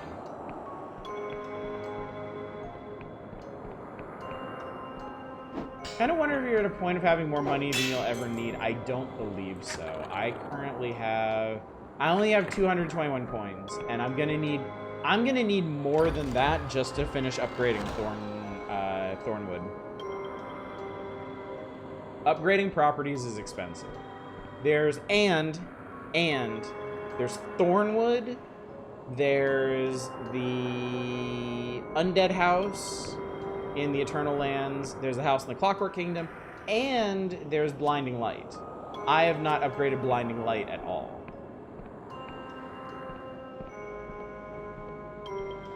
I do have treasures. I do have a lot of treasures that I can sell. That is true. Why did you let me get up here? I'm not sure there was a reason to get up here. Well, if there is, I'll figure it out later. So yeah, I have more money than I appear to. But I also have a lot of things that it needs to be spent on. So a lot. So this is a dual door. I could lockpick this, or I could charm my way in. So much fine ore. Emergency work, Rhoda. All right, we read that.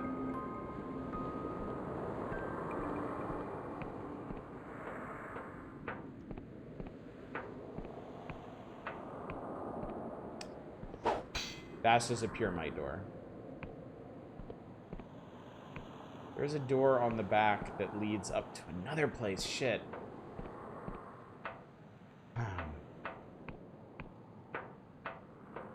Someday, chat, I will replay this, and I'll make a more balanced character, or at least one more heavily focused on might.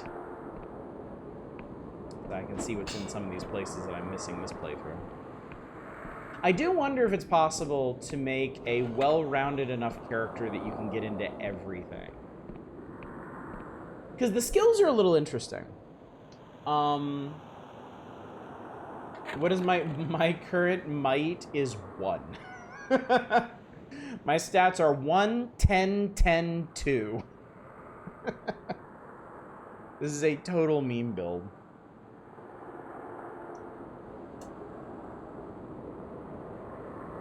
Do you have gear that can boost it? No, I do not. Gear boosts skills, not attributes. So it's kind of funny, actually.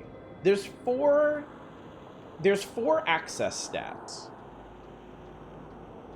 3 of them are skills, and then 1 of them is an attribute.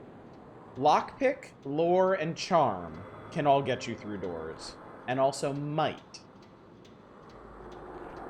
And the thing about it, lockpick is fuzzy. There is no hard requirement on lockpicking. I'm pretty sure even with like lockpick of 5, you can still attempt the hardest locks in the game. You're just really unlikely to get through them. So there's no like theoretical soft max on lockpick. It's however much lockpick you think you need to get through doors. Lore, I think, has a limit. I think there's a soft ceiling on lore where if you don't have enough, you simply won't be able to interact with lore objects. But I'm pretty sure I blew past that ages ago. Charm definitely has a ceiling on it, but I don't know what that is. I have seen a charm challenge of 120, but I think that was kind of like a joke. I don't think that's a charm challenge you're ever supposed to actually pass. And then might is like the hard one. Like, if you find a might door, it has a specific number attached to it, and you must meet that number. So I kind of feel like if I had it to do all over again, might, like, I would do like wisdom up to like 5 or something, because I think that might be enough for lore. If you start equipping, that's the other thing. Charm and lore, and I think lockpicking too, all have gear that you can equip to either raise your stat or make them easier. Might does not. Might is the only one where if you want to... Okay, so this door needs might 3, or I can lockpick it. Might is the only one that is simply an immutable number. So I imagine there is a way to build your character so that you can access literally everything in the game. But I think it means you have to focus on might. I think that's your major stat for that playthrough. So I don't regret going full wisdom because my magic is insanely powerful. And I feel like it's made this game pretty easy compared to what it could have been. At the same time, though, like, at Might 1, I do a lot of damage with my melee weapons. And I have to imagine if I upgraded my Might for... Like, if I actually upgraded Might, like, I could maybe be one-shotting stuff. So, I don't know.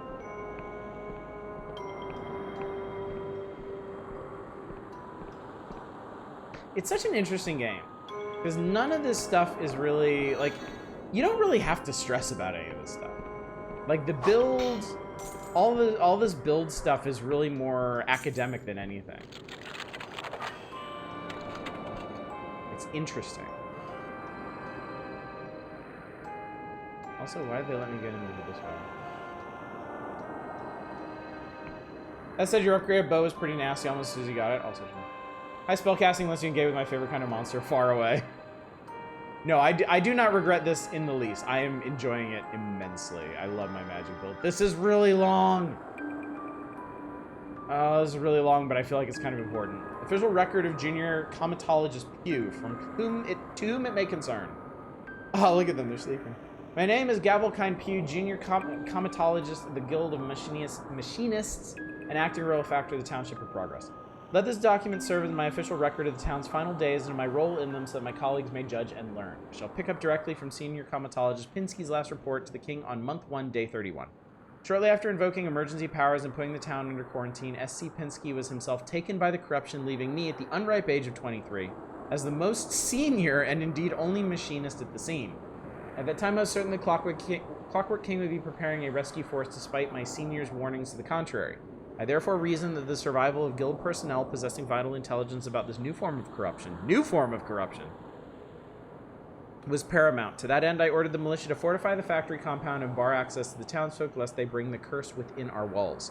Initial descent was peaceful. A lathe operator named Zainab Muir negotiated with me through the fence, detailing the citizens' impromptu quarantine methods. From early reports of the corruption, I knew that these safeguards were fatally incomplete, but I did not share this information because it had been restricted by the king, and I feared punishment if I survived. By halfway through month 2, the citizens were desperate, having been progressively forced to abandon most of the town. There were several attempts to break into our compound, and I authorized our acting militia captain, in truth a young corporal, to take all necessary measures. Meanwhile, I continued my attempts to establish contact with the king, such as by modifying the factory's exhaust chimneys to flare at regular intervals. On month 2, day 41, I learned there would be no rescue. Its Majesty had finally pondered S.C. Pinsky's message, and his new orders still addressed to him were to stay put and prevent anyone escaping. Since I have nothing left to lose by being frank, I will plainly state that this plunged me into a deeper despair than I have ever known. When the townsfolk at last battered down our doors, they found me in the foreman's office trying to summon the will to drive a sword into my guts. It was Citizen Muir who saved my life. In her own robust fashion, she persuaded me that I was better off using my knowledge of sophistry and the king's machines to help refortify the compound and hold out as long as we could. I was relieved to shrug off my now purely theoretical authority and submit to a more collective form of leadership. To our credit, we lasted another 35 days. On the 36th day, our fences bubbled like boiling water, and every word we tried to say came out as incomprehensible song. The corrupted swarmed in, and most of us died, including Citizen Muir. The survivors retreated to the main gunnery tower, leaving behind the bulk of our uncontaminated food. Several conclusions follow from these events. Firstly, I recommend that Fianten Pinsky and Zainab Muir be posthumously named heroes of the Clockwork Kingdom, and that the citizens of Progress collectively receive the royal commendation for patriotic labor.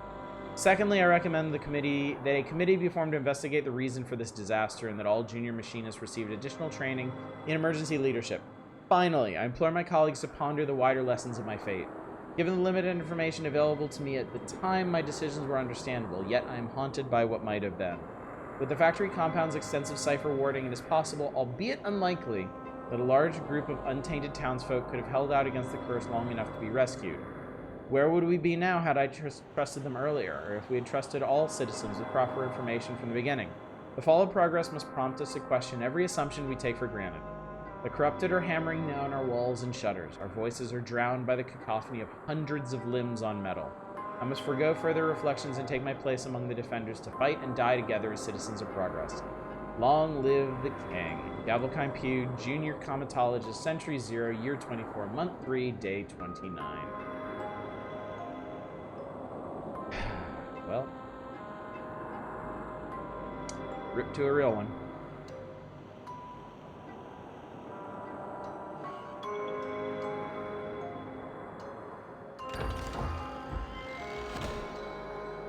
Square key. Good. I needed that.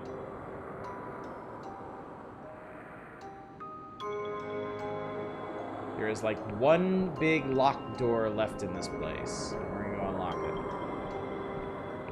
Oh man, you're boned.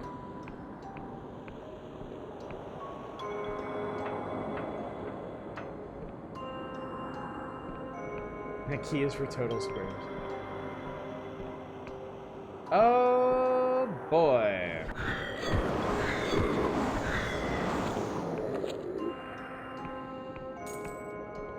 I mean, really, what's such a big deal about this? Just be a master of magic and you'll have no troubles. Hey, take on all these people. Do I think there's something around here?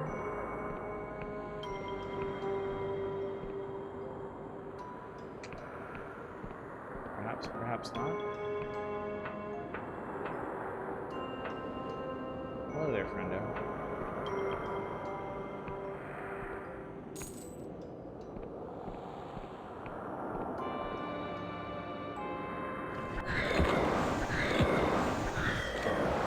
Whoa there, champ.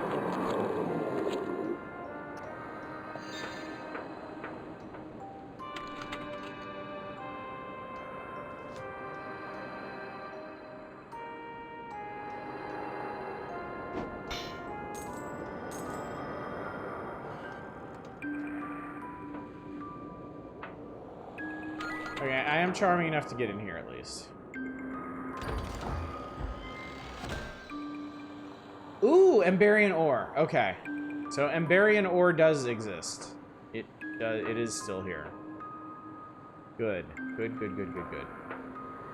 I may be able to upgrade more of my equipment then. That, I believe, is the other door that I wanted.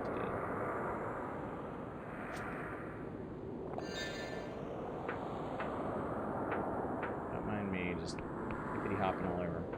Helps the diary leaves you with the possibility of not killing townspeople who have been corrupted. Instead, different citizens have been corrupted and killed them. Hopefully. Bit cold comfort, but I'll take it.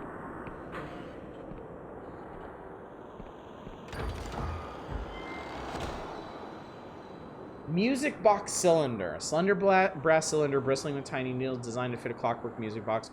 Horace Metcalf might know more. Early machinists imagined a new kind of everyday luxury, bread for all, but roses too. Yeah, I would need a lot of Emberian ore. I can't imagine I will be able to upgrade everything I have with it to Emberian, but... Okay, so quest-wise, I think we're done out here. For Caxton, I need to return to Metcalf's house. Missing persons, I need to talk to Suniel. Madness of the King. I need to talk to Reza and Ferropolis. So let's just warp our happy asses back to Ferropolis.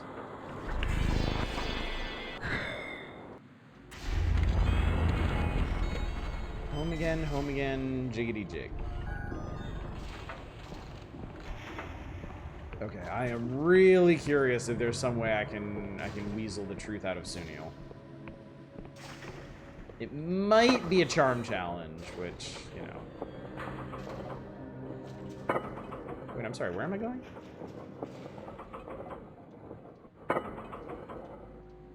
Oh, holy God, I did not realize that I had activated this elevator. I didn't realize that's what that was. You know about your charm stat issue for a long time. Okay, alright. Way into castle should be from, like, here, yes. Alright, where the hell is Suniel? You're not Suniel, are you? This is Suniel. Why is there a giant teapot in the sky? Let's have a little chat about Project Horoscope. Suniel narrows his eyes at you. Am I meant to recognize that name? You're telling me it was some other Suniel Khan's name all over the project files? Suniel looks at you with a hint of surprise the first time you've seen him off balance. How did you tell Suniel what you discovered about Oleg's daughter, Afra. When you're finished, he sighs. My, you have been inquisitive. Where your loyalty's not so obviously suspect, you might even have made a good interpreter. So, what is it you imagine you will get from me? I just want to know the truth. The things recorded in the Library of Untruths are fictions. They never happened. We were discussing imaginary hypotheticals. Do you understand? Sure, this is only fairy tale. Oddly, Suniel smiles. In a certain land, in a certain kingdom, very far away from here. Yes, quite so. In a certain land, there was a king with magical powers. One day, the king's retainers asked if he could use his magic to transform people into their best selves. The king agreed, but first ordered a test. The king's retainers would scour the land to find 6 people who between them embodied all its variation in character and temperament. The king would then multiply each candidate 6-fold, changing every copy in a different way. The original candidates would remain unchanged to see what happened when the king did nothing. And to keep the test pure, the king would make all 36 subjects forget they were ever part of it. Go on, I want to hear how the story ends. The sixth candidate, Afro, was wild and disobedient, showing little promise, yet it was one of their copies, the sixth in fact, who proved wisest of all. And so the king was satisfied and began using his magic to create many more good and faithful subjects. It was a great sorrow when the original Afro was consumed by a plague unleashed by the king's enemies. But eventually the plague was defeated, and everyone, or almost everyone, lived happily ever after. So, there ends the fairy tale, and there ends your telling of it if you wish for a happy ending of your own. Is that how the corruption started with Project Horoscope? Oh, would you care to explain your logic? You gave your king the power to alter people, then people began turning into monsters. Don't you think that's a bit suspect? Soon he'll examine you silently for some time. You must think you're very clever indeed, like a child who sees a house burn down and believes the wood is to blame. No, that's literally the opposite of what I'm suggesting. That the corruption is entangled with the king's powers of alteration is trivially true, and the guild has never denied it. The real question is who or what is thwarting those powers' correct operation. But it is abundantly clear that you know nothing of the king's magic, and I have better things to do than indulge the misapprehensions of children. Okay.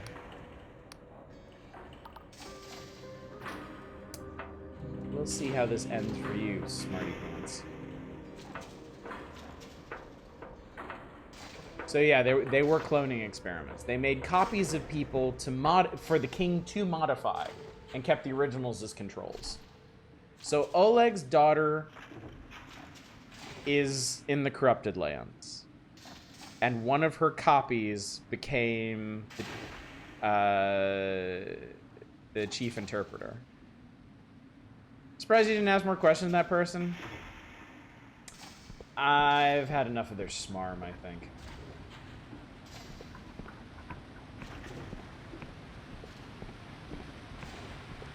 Alright, so we gotta go visit Oleg at some point. I need to find a market trader named Reza.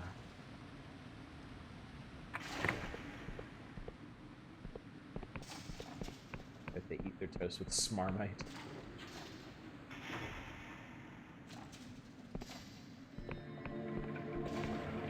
Oh no, I've been out here.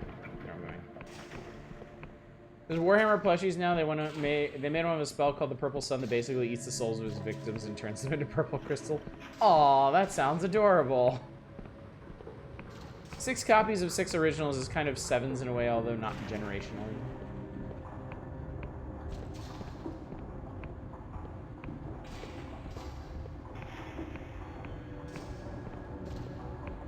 Alright, we're looking for a Reza.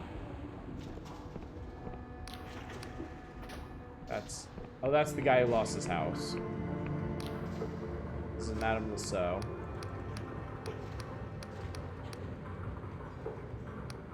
Adieu, Madame.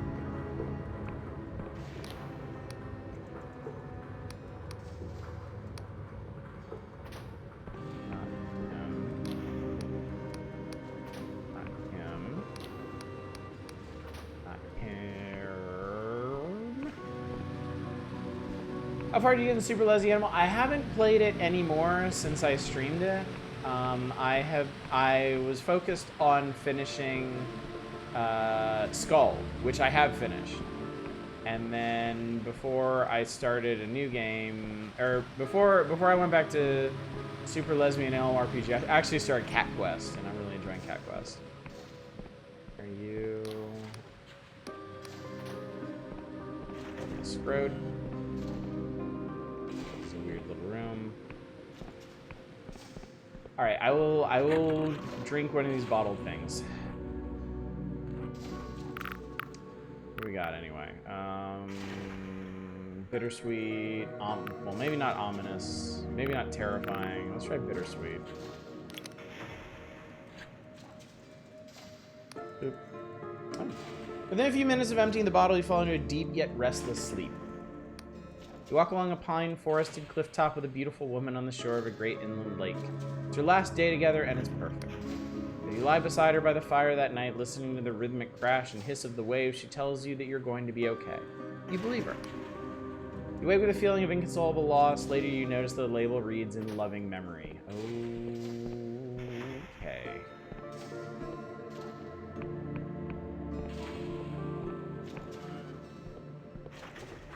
Is this you? The middle-aged person with light brown skin and an eye patch dressed in an eclectic patchwork of colorful fabrics. You can't quite figure out their gender, which seems deliberate. Oh, hello there, child. Come to browse. Who are you? It was Reza, child, fortune teller, trinket vendor, and listener on many grapevines. For a price, I can sell you talismans of luck and prevention, or perhaps even give a little advice about your problems. What kind of problems do you mean? Everyone's problems are different, child. To truly help a person, there must be trust. I'm new here, and this place terrifies and confuses me. I'd be glad for your guidance.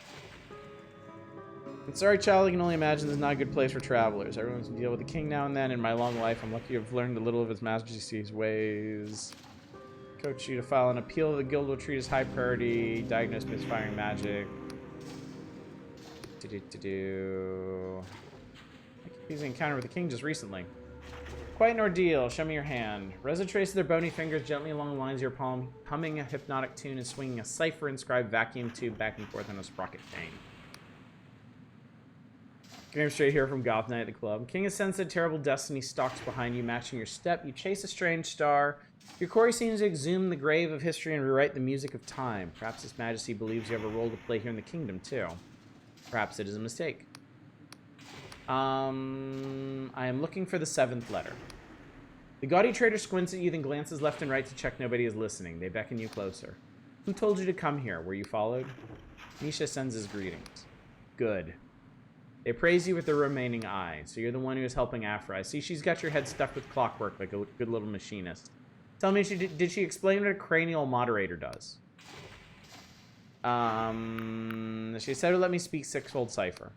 I'm sure. So then nobody warned you how a cranial moderator warps your thinking, smooths out any irrational notions, makes you look at the world like a machinist, seeing everything as a puzzle you can solve. The biggest change will take a few years, but mark my words, they will come. That is why I got rid of mine. You used to be a machinist too?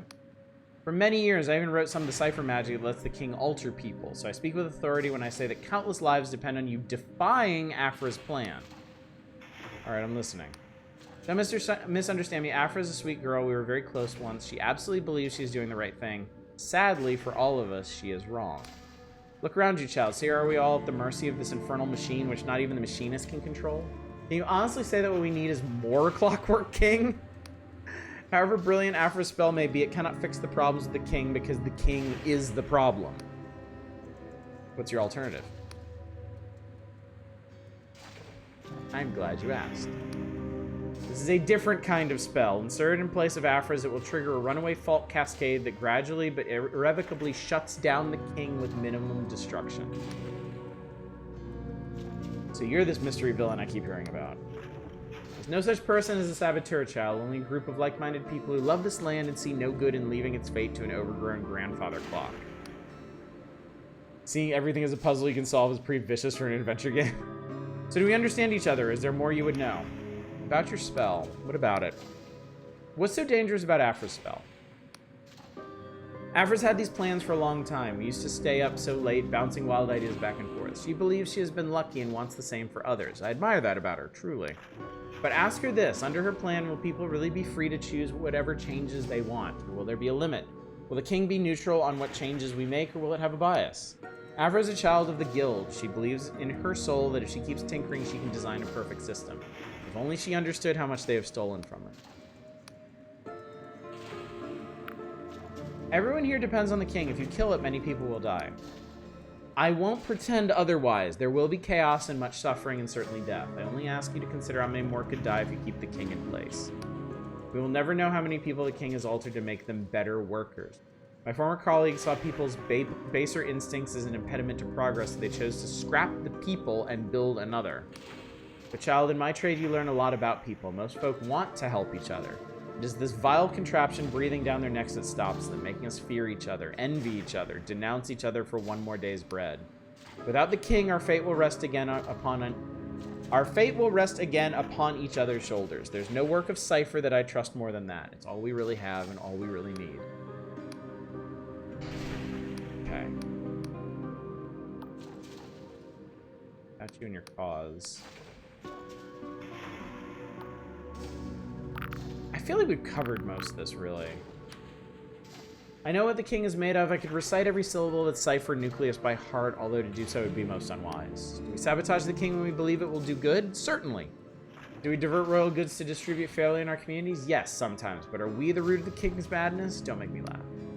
We could toil for decades and cause fewer faults than the king itself generates before breakfast. Only truly stupid machinists could believe that we are anything more than an excuse for their failures.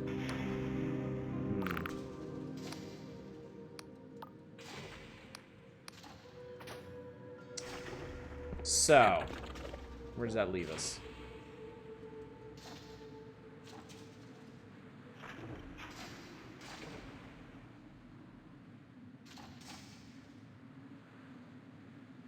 Is that the most badass sword in the game? As far as I can tell, yes. The Emberian Greatsword.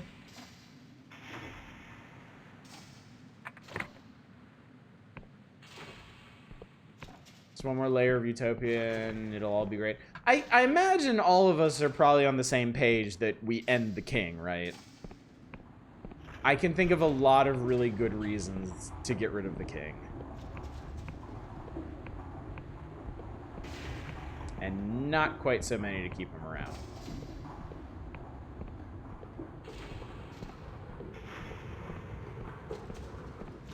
Alright, so we need to meet Afra at night.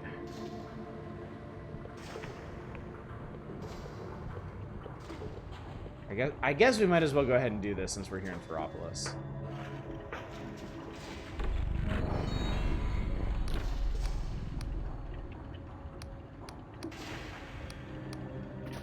All gods must be killed, but then again, that may be our apathetic union upbringing coloring us. I mean, I am somewhat convinced that the king is a god in his own right, and that's not good. I mean, a shitload of bad stuff has happened in this kingdom, specifically because of the king.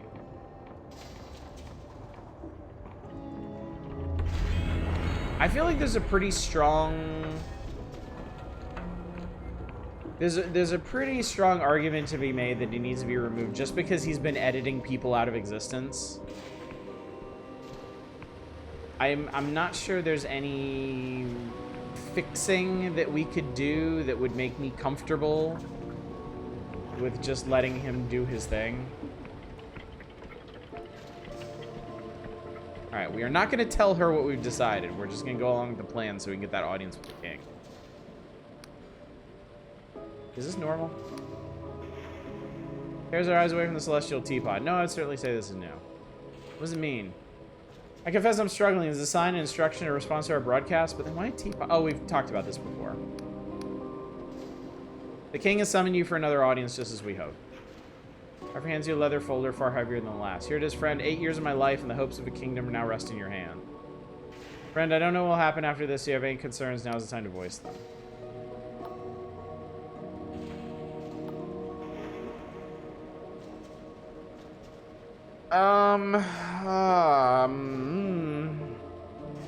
Yeah, we're definitely... I forgot about the teapot. We're definitely gonna look at that.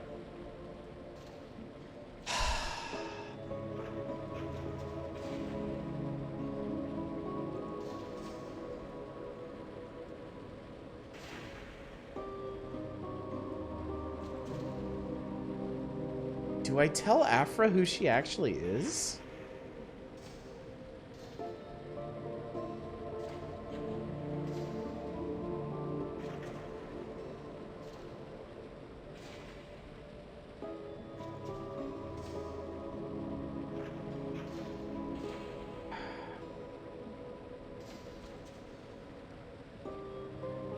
Would you want to know you were an engineered clone if you were?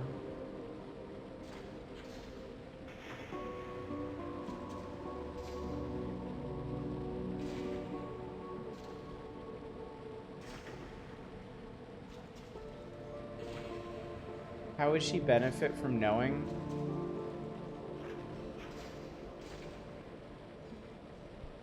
I mean, why wouldn't a person want to know their nature?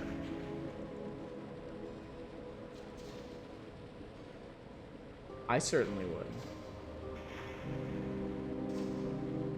Depends on how much you believe on the nature versus nurture scale, what makes you you.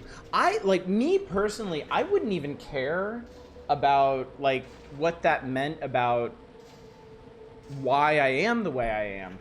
I would just want to know that about myself. Like, I've always held self-understanding, self-awareness as, like, very important to myself. Like, if there was any aspect of my life that was obscured from me, I don't think anything would stop me from trying to uncover it. If there was like a weird gap in my memories or some shadowy figure from my past, I think that would torment me until I actually found out what it was. I looked into it and you're adopted. Tell her she is a Mad King was trying to experiment and decide her existence for her. Also, this may have ramifications for what she wants me to do regarding the king. I don't think it will. Just in terms of gameplay mechanics, but it is possible. Me personally, I have no issue. Me is me. If you is me, that's alright, but if you is you, that's also okay.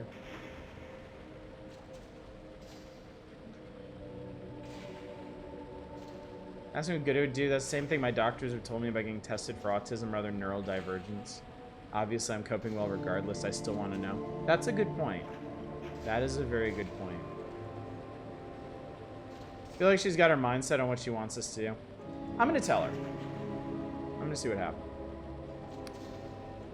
My past? What do you mean?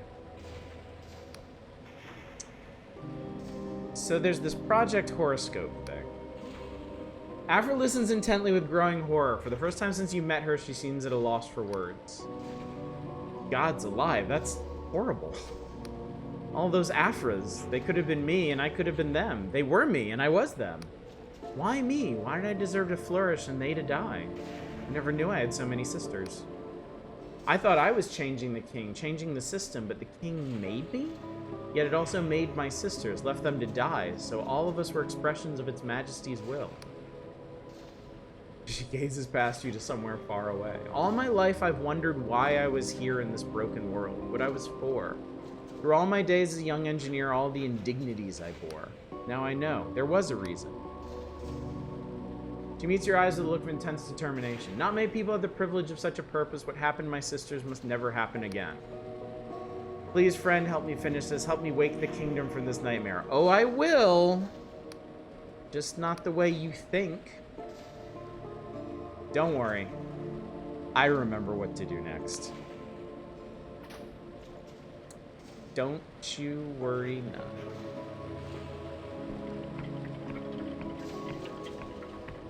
So in her case, knowing her origin seemed to embolden her further. It only seemed to strengthen her resolve. So good. Good for her. She's going to be that much more upset when we do what we do.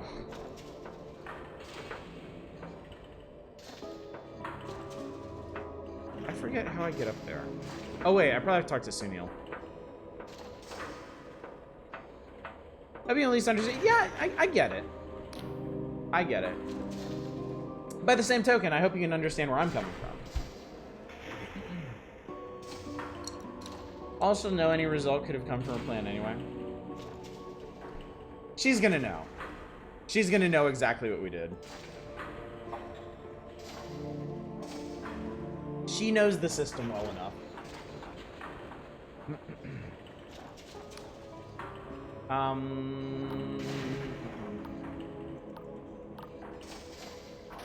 Actually, wait a minute. Where's this fucking teapot we were talking about? Hang on, let me find the teapot and then we'll do this thing. Oh, yeah, giant teapot. There you go.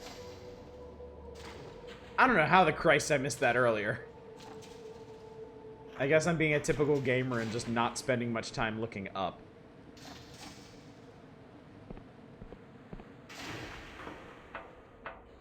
Okay, is it this? Yeah, it's this. Okay, this is how you go. So I forgot about the re-reveal of Captain Blood, that hack and slash pirate that was supposed to release like 14 years ago, then just dropped off the face of the earth until now. Do you have theories as to what happened to the 36 experimental personalities as the king kicks it? I don't think anything will happen to them. I think when we kill the king, my understanding is that his cipher magic is maintaining a lot of the structure of the Clockwork Kingdom, but not necessarily the people. Like, he made those 36 people, but I don't think he's maintaining them. I don't think it requires his power for them to continue existing. Now, there may be structural fallout from this. But again, then at that point, we're kind of getting into questions of game design. Like, is this game designed in a way where it can, like, areas can suffer like widespread destruction? Is tied in the Dreamer memory system at all? No, he's not involved with the bottled vision systems at least.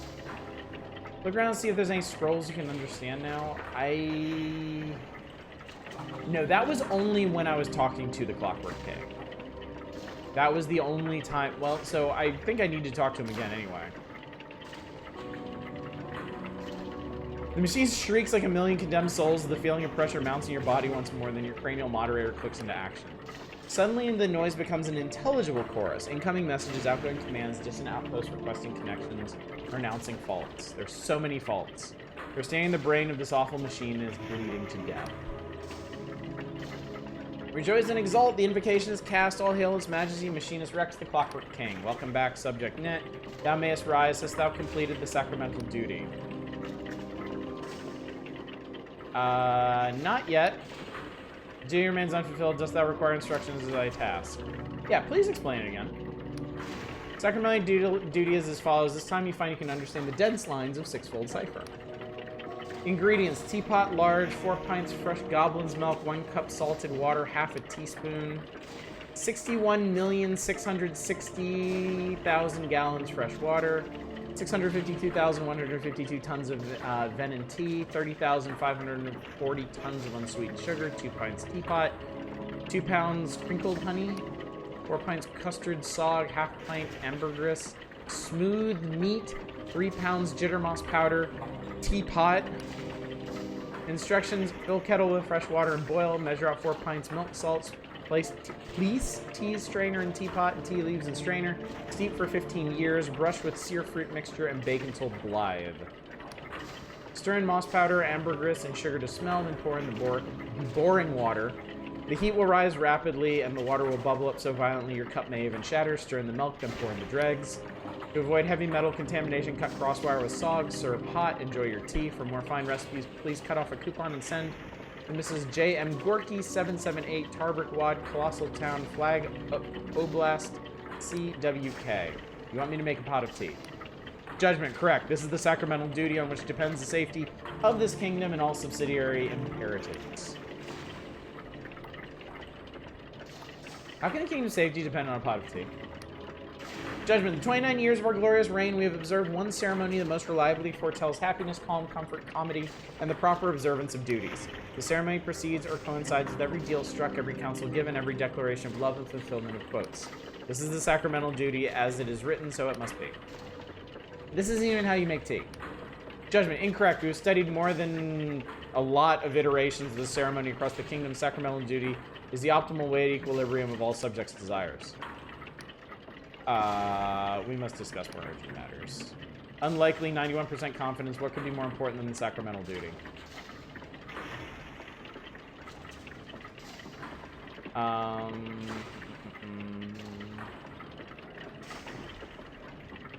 I'm not sure how you progress with it. Chief Interpreter Afra sent me, we got your message.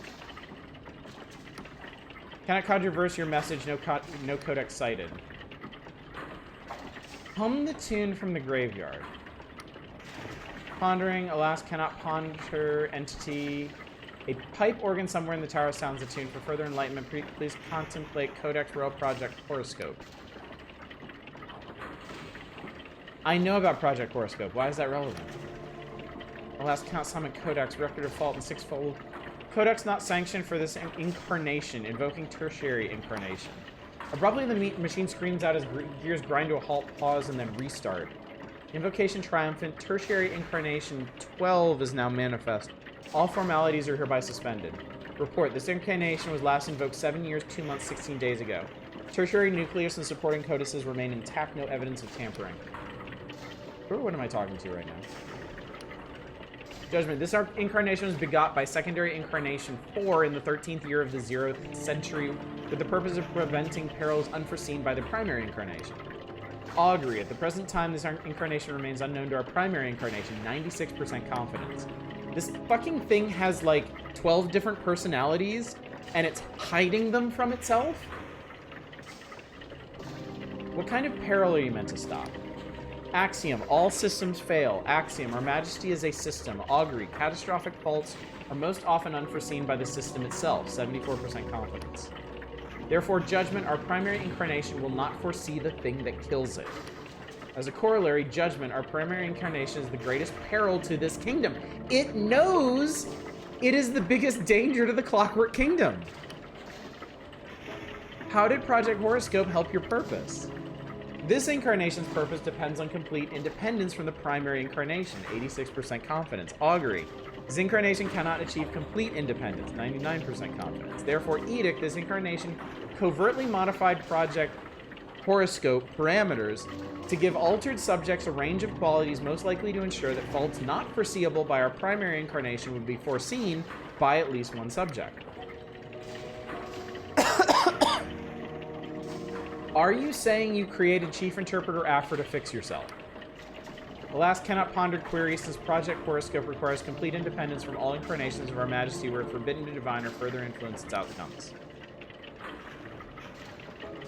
But you made Afra who she is, which led her to write that spell. The same. Did you send the secret message? Yeah. Fine, I get it. Let me speak to the king again.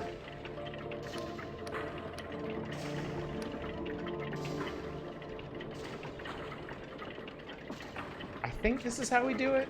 Your Majesty, the guild sent me to give you a new spell.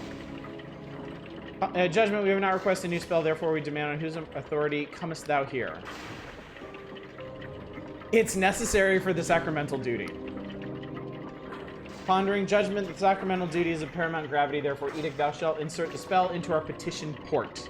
An ivory cup cover swings upwards, revealing 2 vertical slots of different sizes. Okay. This is it. This is it.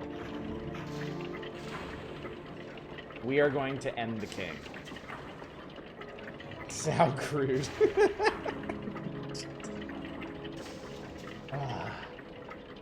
I need to prepare myself mentally. It's an interesting...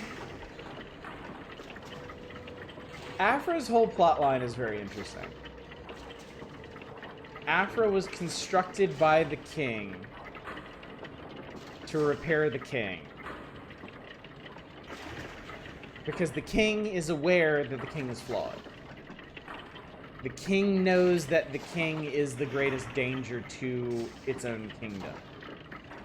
So it created sub-personalities hidden from itself to solve the problem, and solve the problem by creating people and eventually creating a person who could repair the king.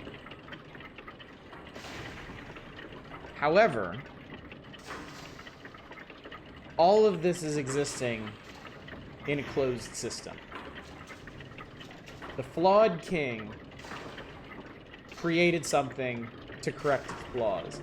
I don't think that's a cycle that it can never break itself. I think the Clockwork King is doomed to catastrophic failure eventually. I feel like Afra's solution is triage. For a moment there, I thought the emergency tertiary personality was gonna be our end of chapter boss fight. You know what's funny? Since you mentioned that, there are no boss fights in this game. I kept thinking that there were gonna be boss fights against like the different people we had to talk to about Vela, but there are no bosses in this game at all. The Flawed King creates something to heal itself when the cure be flawed. That's exactly what I'm thinking now. Anyway, I'm just rambling at this point. We're gonna kill the king. Goodbye. You slide the puncture card easily into the larger slot. Halfway in, it meets resistance and is sucked inside. A saying spell, beware, enacting a spell will alter our majesty's cipher nucleus and the consequences cannot be divined. Wilt thou commit? Commit. There is a burr of rapid clicking, then a series of deep clunks echoes throughout the whole tower. Above your head, a cacophony of bells rings out like a call to worship across the whole city. Rejoice and exult, the spell is enacted. As it is written, so shall it be in the name of its majesty, Machinus Rex, the Clockwork King. Subject, thou carriest a second spell. Conflicting spells may cause cascading reality exception. Therefore, thou shalt insert this heretical spell into a petition port for controlled annihilation. What?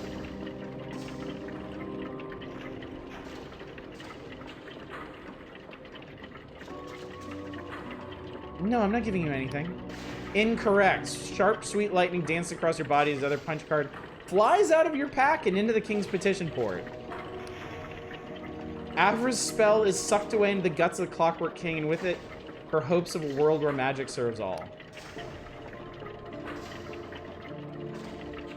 Now subject to sacramental duty. Above the bells, you can hear angry shouting from outside the chamber. You realize the scrolling parchment contains a record of your acts. I'll slice it out with my blade. Alas, parchment feed fault. The king's writing arm stabs at your hands as you pull the last few yards of parchment out and stuff them in a gap in the gears down in the depths of the machine. This is a really funny scene, honestly. We forgot about the constant running feed of like all the Clockwork King's interactions, so we're just ripping paper out and shoving it in gears and stuff like nobody's gonna notice that. Wasn't there a boss fight kind of thing for the eyeball masked god thing? The flesh farms? No. Oh, and if you're talking about Pega, no, we just ratted Pegeth out, and the Inquisition took care of him. New parchment continues to spill out on the floor where the arm scrawls desperately. Edict to disturb the parchment is anathema. Edict to disturb the parchment. Are we good? Are you okay there, sir? I think we broke it.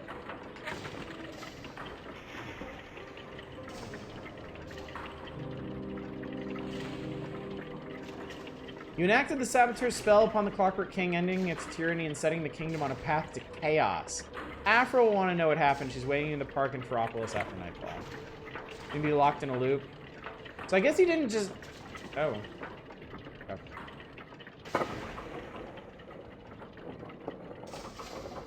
So I guess he didn't immediately die.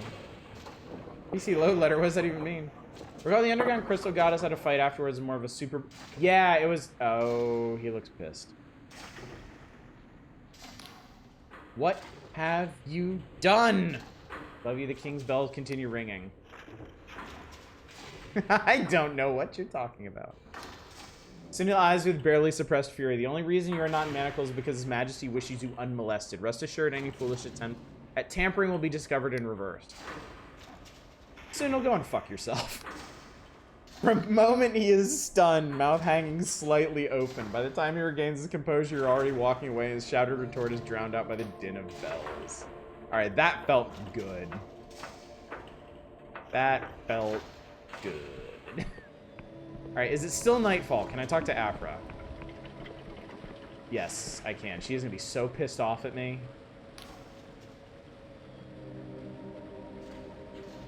Maybe she doesn't realize immediately what happened. Find Afra humming to herself. It's a haunting tune, somehow familiar and ethereal all at once, like a lullaby from Time Zone beginning. At, at the sight of you, hope and anxiety blossom on her face. Is it done? I heard the bells. I'm not gonna lie to her. Someone offered me a different punch card, the Saboteur. For a long moment, she stares at you aghast. You can see her decades of practice controlling her emotions slowly taking effect. I see. If I may ask, why?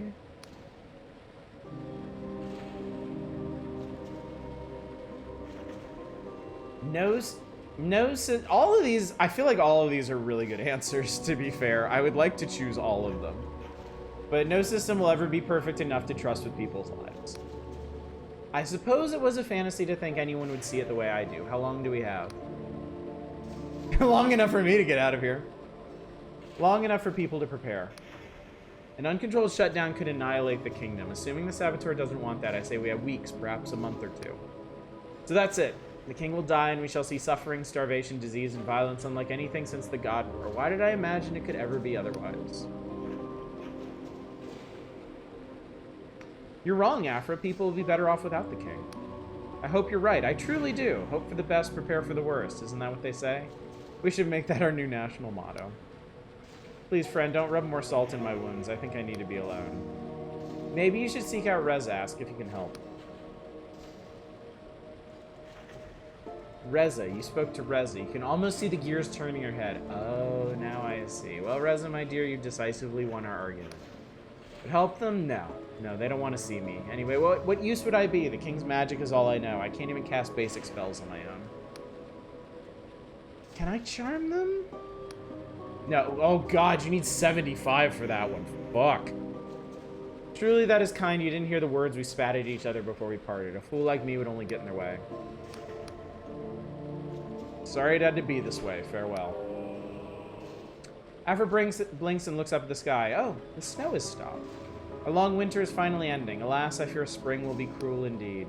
Once I dreamed that this kingdom could be a paradise. In the end, though, we all have to wake up. She took that really well, I gotta say. She took that like a champ. Anyway, more Persona. I now have a charm score of 45. That ain't nothing to sneeze at. Okay, that's done. I gotta talk to Oleg. I gotta talk to Metcalf / Frost. The teapot is no more. The teapot is undone. The Holy Sacrament is not happening. And you know what? It is definitely better that way.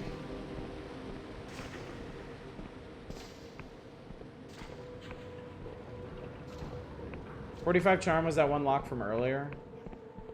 What's up with the orange cloud in the sky? That's just what clouds look like here in the Skyland. That's the Neuron Star. That's the cloud. An interesting little factoid. The islands in the sky that you can actually make out, like that one there, are the ones we can't travel to. The bright red silhouettes in the sky, those are the islands we can travel to. And as you can see, there are some that are way the hell out there. So that island, never going to it. It's just background.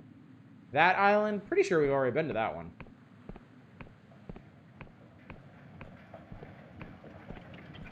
That wasn't interesting. Well, it wasn't fucking for you, Eva. Who gives a shit what you think? Hi, how you doing?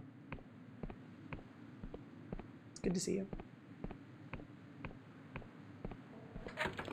I just realized there is a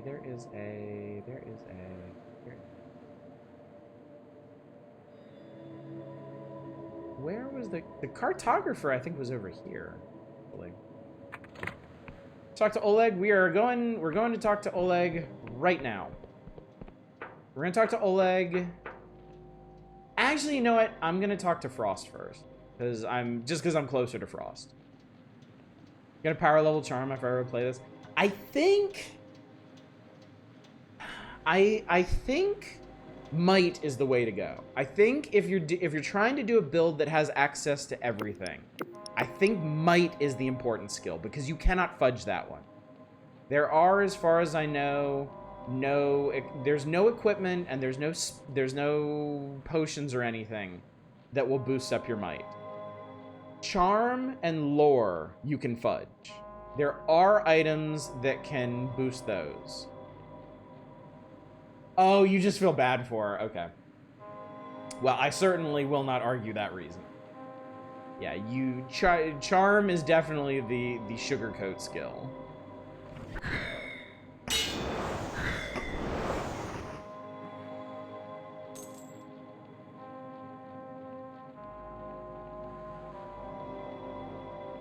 But yeah, from a standpoint of trying to figure out builds, I think might is the most important. I think you need to get your associated charm and lore to maybe like lore. I don't know. I don't know how high you need to get it because I maxed it anyway. But it feels like if you get them to at least 50 or 60, you've got the majority of stuff down. And then lockpick you can fudge the hell out of. You really don't need to. It really seems like you don't need to put many skill points into that at all to make it functional. Breakable doors and lore interactables and lockpicking all be failed and returned to. A lot of the charm dialogue seems one time, so if you want it but fail it. Okay, yeah, that's a good point. So probably might is the most important, then charm, then lore, then lockpicking in terms of access. Poison shuriken are new for this area, yeah.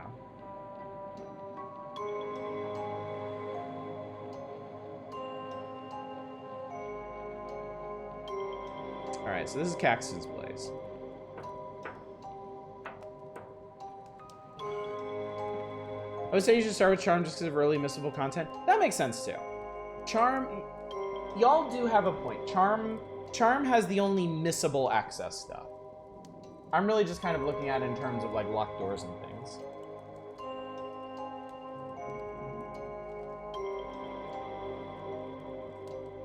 More or less the opposite of how you did it, yeah. I leveled Wisdom first, which gets you lore, which, I mean, I probably could have easily stopped around like 5 or 6 or something. It would have been totally fine.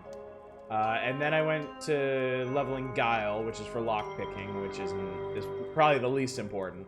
And now I'm just starting, here at the end game, I'm just starting to screw around with Persona. So yeah, maybe if you want to see, if you're trying to get the maximum amount of content out of this, charm, then might, then lore, then lockpicking. Didn't need to make them so cheeked up by the sink, but they did. That is quite an ass crack, it's true. We do have a reproducible charm buff location. That'll get you some extra oomph when you get there. That's true. I found this brass cylinder in a ruin. Do you recognize it? Well, yes, I do. It's part of that old music box over there. I'm no good at devices. I've never been able to figure out what was wrong. How'd you find it? That box hasn't played in years. Well, let's play it. It's a music box of rare, intricate design. Its lid depicts pastoral scenes of ordinary mortals working and relaxing together, finely inlaid with iridescent chitin and mother of cloud pearl. Doesn't seem to be any music in it. Insert the brass drum that you found in progress. You laboriously wind up the mechanism and then release. As the cylinder turns and its needles pluck the teeth of a steel comb and tender twinkling music begins to play. It's a haunting tune, somehow familiar and ethereal all at once, like a lullaby from Time Zone beginning. You feel a shiver run up your spinal cord and the hairs on your arms prick up. Behind you, a porcelain teacup smashes on the floor. Metcalf gazes into nothingness as eyes half closed, his breathing is slow and gentle as if he is sleeping. Are you quite all right? He does not respond. Wave your hand in front of his face. Quick as a flash, he jerks awake and grabs your wrist with surprising strength. No. Frantic eyes dart around the room before coming to rest on you. His breathing is sharp and shallow like he just survived a fight. You. Bloomin' idiot! You ruined my cover! Caxton Frost, I presume. Frost glares at you. You think I want to remember any of that mess? I did this, you nincompoop. I erased my memories. It's the only thing that's kept me hidden from the Clockwork King for all these years. The only thing protecting Samuel. Oh, don't worry about him, though. We handled that. And now you've gone and ruined it all, you blinking artichoke. Huh, that's interesting. Seems I still can't swear. You seriously brainwashed yourself to not swear? In my Darkstar days, I was known for having a rather dirty mouth. All just compensating, of course. Still, making Horus more prissy seemed a useful addition to my guise. How did you erase your own memories? What, as if it's hard? Perhaps you're aware the king alters people's minds? With an old book on memory magic purloined from the Duchess, I had a little trouble back-engineering the technology. I called in a favor inside the Machinist Guild to create some false records, and voila! Horace Metcalf was born. Except now you've killed him, you prize-flipping dimwit. Aren't you happy to be your tree? This is such a dumb thing to say. I'm gonna say it anyway. He squints at you. You really don't get it, do you? I liked being Horus. Nobody ever shot at Horus. Nobody tried to throw him off a skyship. Never put a flipping typhus under his bed for beating them at cards. Do you know how nice it is, after years of being feared, to simply be liked? Look, I don't care. I need your help. Help? You blunder in here. You set fire to my life, and you want my help? You can go hang yourself. I'll have my bally hands full escaping the kingdom, and oh yes, never seeing anyone I love ever again. Vela Kalos is trying to destroy the world. Frost brows rumple as he listens to your explanation. So it's begun. Vela's great work. Has she already gone to the Underlands? Yes, to something called the Cradle. He shakes his head. Not my problem. If you found me, it's only a matter of time until the king finds me, too. I must put my affairs in order and depart immediately. You helped Vela build her army. How is she not your problem? He snarls, because I never was a Darkstar. I was a spy. Oh shit, we're getting the deep lore now. What's up with this tune from Time Zone Beginning? That's a good question. We still haven't gotten a real explanation for that. As a young man, it was my misfortune to become a hero of the Clockwork Kingdom. My aptitude with ancient Emberian machines was prized, and I was easily dazzled by conditional acclaim. You must understand, the future used to be so bright here. People lived well, and we truly seemed on the brink of a better world. I wanted to believe that more than anyone, so when the king gave me a chance to truly serve my country, I accepted. I posed as a disgruntled emigre, offering my services to Vela Kalos. Together, we spent the next 8 years unlocking the secrets of the Emberian, all of which I secretly relayed to my sovereign. Having been somewhat of a thespian in my school days, I confess I found the subterfuge exciting. However, one does not wear a mask for so long without it changing one's face. As news from the kingdom grew darker, I came to trust Vela over the king. She promised that we could be the ones to build Elysium, using powers from before the world red. Until that blooming mutiny, I believed her. What caused the mutiny? Discontent had long been brewing over frayed relations with the Union, and anyone could see that Vela was growing more reckless and paranoid by the week. Her plan to drag us all to the Underlands was merely the final straw. How did Vela respond? The mutiny was led by Vela's childhood friend. I think she felt it a rejection not only of her plans, but of herself, of everything they'd shared. Pray that on the day you feel like that, you didn't have command of an Eschaton-class kilocaliber howitzer. So what did you do in the end? I fought for Vela that day, but my faith was broken. I'd lived through enough purges and coups d'etats in the king's early years to know a tyrant when I saw one. Still, my mission stood, or so I thought. As it turned out, my next orders would be my last. The king wanted me to steal Vela's treasure map, to betray the only people I'd ever felt truly at home with, and deliver untold power to an increasingly callous despot. Yet what was my alternative? Betray my homeland and hand that power instead to an increasingly cruel and unstable outlaw? It was an impossible choice, so I did what any coward would do. I ran away. My only mistake was to hide my old memories instead of destroying them, a sentimental lapse I shan't repeat. Why did you choose those ruins in particular? Because they were my home. I grew up in progress amidst the machinery that was meant to liberate us all. As to how many of my family escaped, I can only speculate. Fitting grave for failed patriot, wouldn't you say? What did Vela's treasure map point to? Something more valuable than gold, or so she'd said. An ancient artifact with the power to turn the world upside down. I was skeptical, but evidently the king was willing to burn my entire mission just to get a hold of it.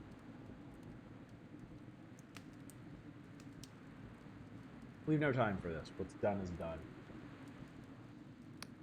Regardless, nothing has changed. I still lack the courage either to help Vela or stop her. You've destroyed my life for no good purpose, and now I shall bid you adieu. Will you shut your mouth for one fucking second? His eyes narrow. I beg your pardon. How dare you? Do you actually know what's been happening in your beloved kingdom? Of course I do. My memories from Horus are cloudy, but he wasn't blinking stupid. So you know everybody's memories keep vanishing and nobody knows why? Well, wait, what? You've been living a dream, Frost. The real world is fucked. Confound you, don't you think I flipping know? That's why I wanted to be Horus. I see you'd bury yourself in small comforts while the world is rent anew. There's a long silence as you stare at each other. Would you perhaps like a moment to get your breath back? Shut up. Frost lets out a long, deep sigh. You're right, of course. I have been hiding. Hiding from the fear that my better world will never come to pass. No matter who's in charge, it always goes wrong. And yet I cannot bring myself to truly give up hope. At least for Horus, things were simple.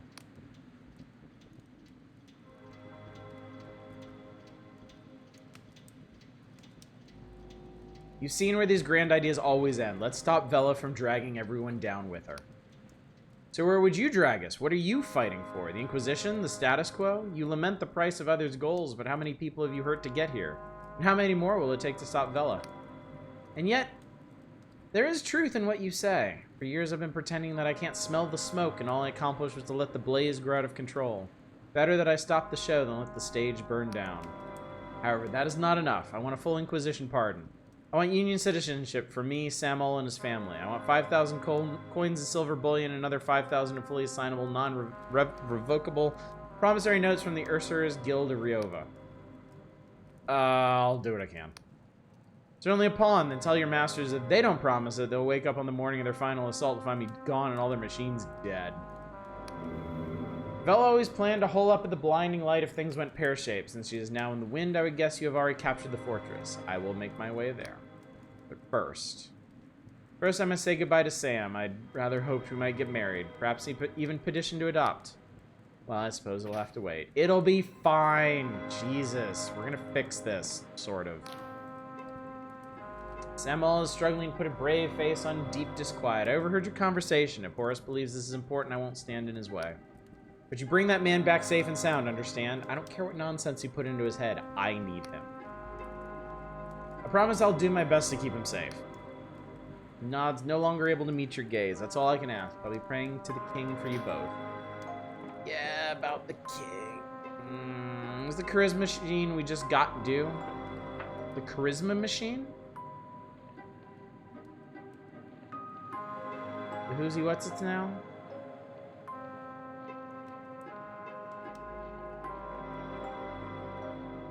Check that charisma dude. What charisma doodad?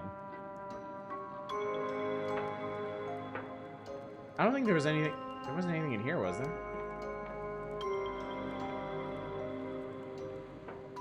It's in your inventory. I got a thing. The alert said we received a thing.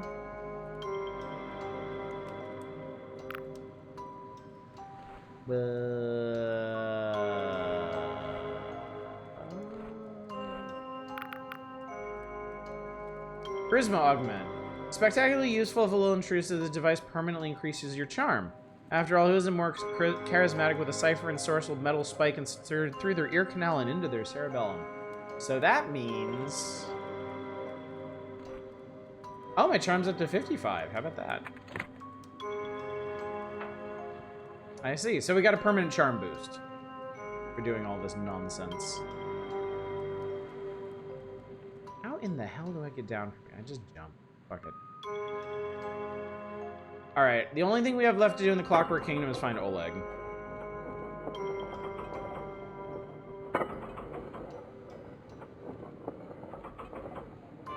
That is it. That is it. That is all, no more.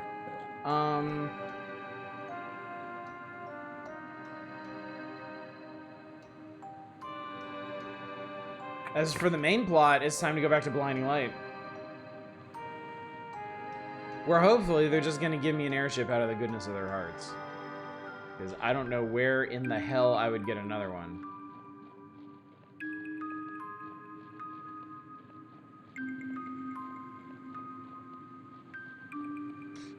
Look, chat, I don't ask much. I'm not a needy person. I have simple tastes, I have simple desires. I Just want an airship. That's it, man. One simple airship. It's just a little thing. That or do landlord management tasks. I mean, I would like to do Thornwood. I am intensely curious about that weird ass statue in the basement. I do want to know.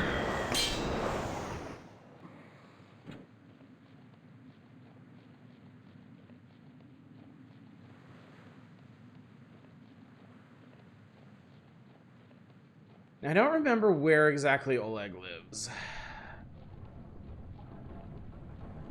His was one of the...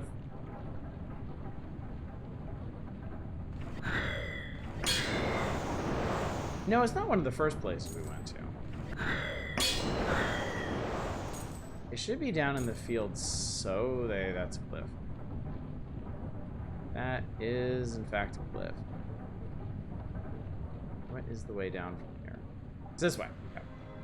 They could borrow one from the Kingdom Baron or win a gambling contest that sets her guy in the capital.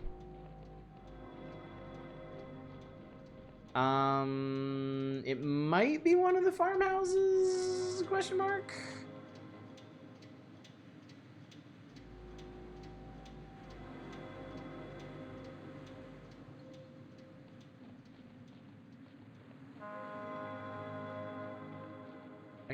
You don't suppose I put it on my map, did I? No, there's just a bunch of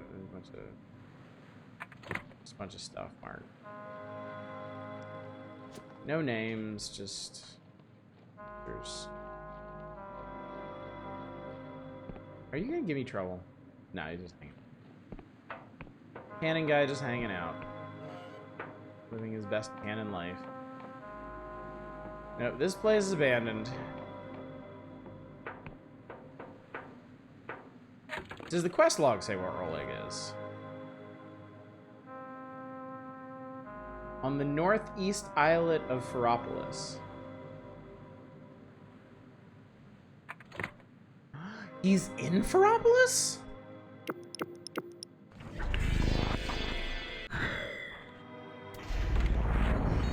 He's actually in Ferropolis, chat.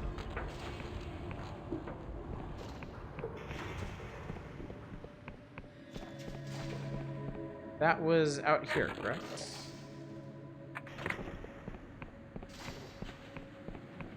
I totally forgot about that.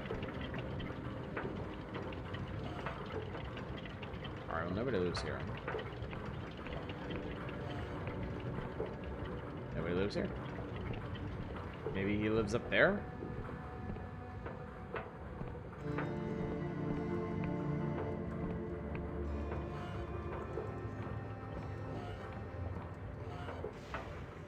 Oh, this is him. Find Oleg absorbed in some kind of word puzzle. He's sober. Jerp, thank you so much for the raid. How you doing tonight? What were you up to, my friend? We're about to reveal a great family tragedy to this poor fellow. I hope he's had a lot to drink. He hasn't. He is sober. When he glances up, you see bags under his eyes. You again, have you come to throw in the towel? I found your daughter. Her name was Afra. Oleg stares at you for a long time without visible emotion. You're trying to scam me. You just picked that out of some book you read.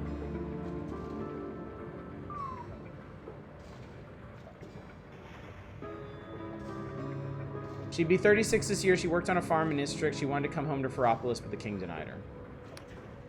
Oleg looks at the wall. He starts to reach for a bottle, then stops. Afra. What kind of name is that? Must have been Genevieve's idea. I never would have chosen it. Started the Elden Ring DLC tonight. Solid so far. Nice, smooth entry. Nice! I imagine you'll be having a good time with that. Good long time with that. Well, you use the past tense, so I assume it is not good news.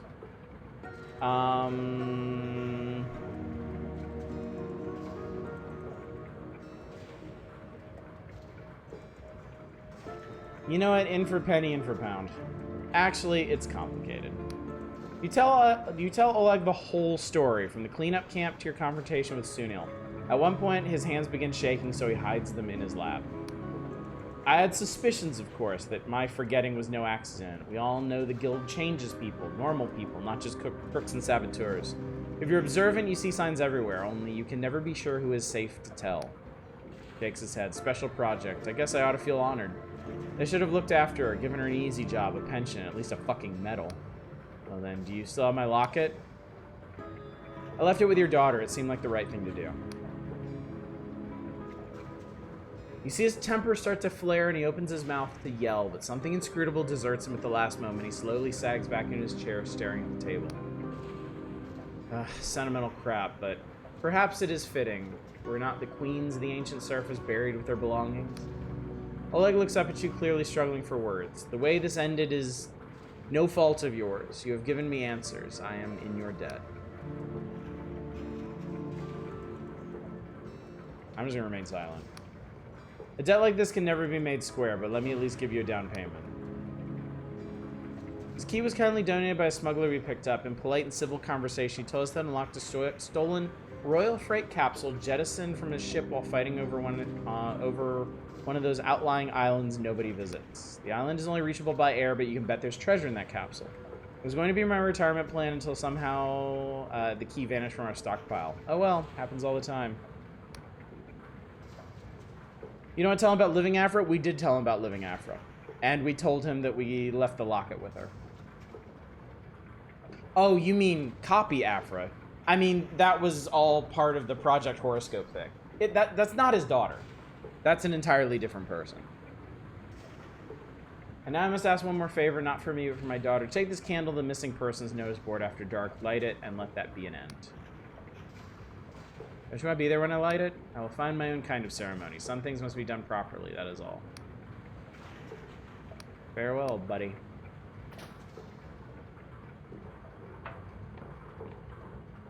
Copy Afra could be useful. I mean, there wasn't an option for it, so. I assume it was just kind of rolled into everything else we were talking about. Alright, so I gotta hit up the notice board at night, right?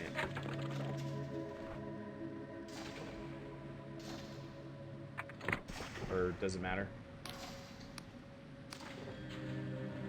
Light a candle for Oleg's daughter. Place Oleg's candle among the others and light the wick. A soft green glow suffuses the leaves of paper, each one marking a life and a name. You think about Oleg's daughter and all her sisters and all the people for whom there will never be any candles. And you think about the faces you saw on the way here. What have they lost they won't let themselves mourn? Whose absence do they feel without even knowing it? How many are pretending not to see the abyss for fear of being dragged into? How many think it could never happen to them? Behind you, someone begins to sing. Croaking and hesitant at first, no words, just a mournful, keening tune. Something like an elegy, something like a howl. Prayer and a promise, a hymn for the missing. I got an invigorating locket. Come and said it, the remain silent choice maker. I was worried that that was going to lead to me like demanding a reward or something, and I hate those options. Like if you're role playing a selfish asshole, sure, but that's like the one kind of character I really don't like ever playing. This game is approaching Warhammer 40k levels of bleakness. I gotta say, the whole Clockwork Kingdom was like a masterclass in depression. Like, this world is twisted and weird and messed up, but Clockwork Kingdom was on a whole nother level. And I gotta say, this was probably the best writing in the game, at least so far. But it is in the service of some like just bad feels. So, I mean, I love it. I'm impressed. It's given me a lot to think about. And I love choices in games like that. I love the choices where I have to sit back in my chair for a while and really mull it over. Where I even if the choice seems obvious to me, I don't want to make it immediately because I want to mull over all the different possibilities. Because this game is what part of why I don't ever play it. I have enough depression as is. I get that. Mullets have been over for decades at this point.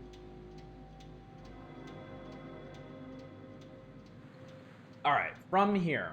Where the hell am I? I'm here. I want to... We're gonna go west through this gate. We're gonna head to Blinding Light. We're gonna see what the next step is. It's strange how the game's theme is interesting when watched, but maybe too strong when played directly. There really is something to be said for being the hands on the control. There really is something to be said for being the person who has to press the button, who tells that one girl's mom that she's not coming back, and the only way you can go from here is to exploit her. You know, being the one who presses the button that kills the Clockwork King.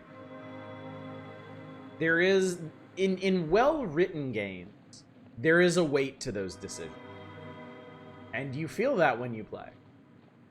Thank you for this journey. I must retire for now. Glad to see you having fun again. It was good to see you too, Drake. Nell, thanks for coming out tonight. Have a good one, buddy. Communism is just how big vodka keeps society in check.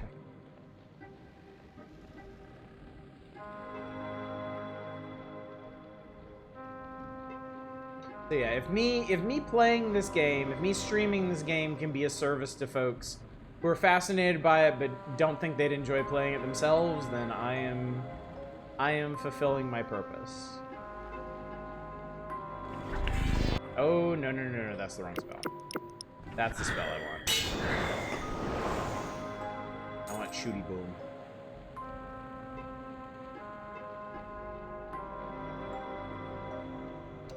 Do I like this stream a lot? I'm glad. I love servicing folks, chat. There is nothing in this world that I love more than just servicing people.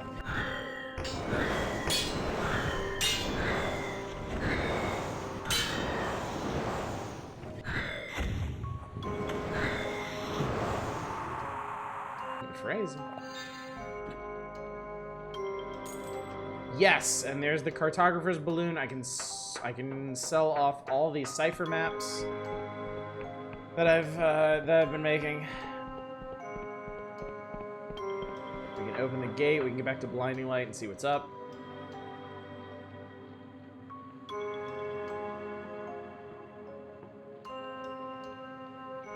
I love this game, chat. I love this game. I love everything about this game. I think if I could have one wish for this game, it would be for my actions to have more visible consequences. Like, we have done some seriously dramatic stuff. We stopped that giant dragon from eating undead people, but it's still flying around. We have killed the Clockwork King, but there's really no visible ramifications of that. I understand that it is a lot of work for kind of minimal effect, but I think that's my one wish for this game. I wish there were more tangible results of the choices we're making in this. I have Cypher Choice hand in.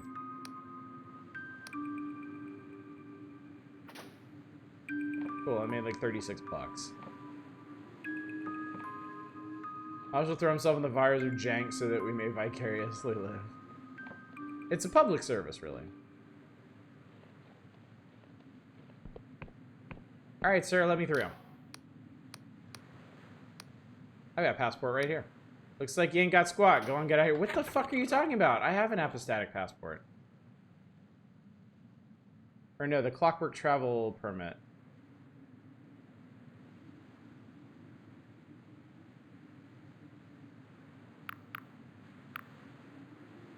That's an Academy recommendation. So wait, what fucking good is the travel passport? Does that work? Maybe that only works at the other gate? Maybe I need a union passport for this one? Or maybe I need a union passport and the Clockwork Travel permission? I don't know, dude. We're gonna go over to that gate and see what happens. If that doesn't work, then fuck it. I can just use the portal network. Which I probably should have just done from the start, but whatever. It's interesting as you seem to get enough points to max out several stats, but that's serve to make a somewhat homogenized characters. Yeah, I don't think... I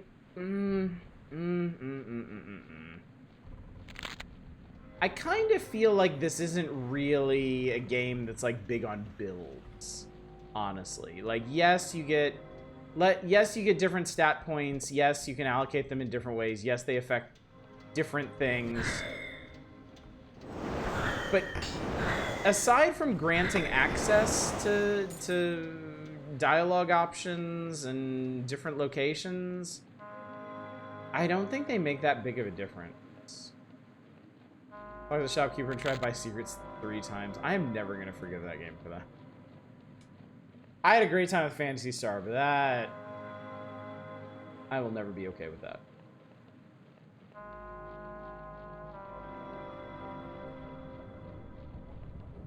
I will never forgive. I may forget.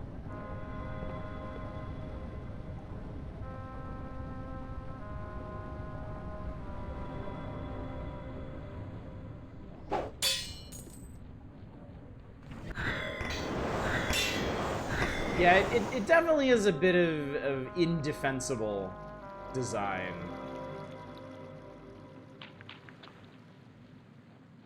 During the very early console RPG days. No, believe me, I get it. I understand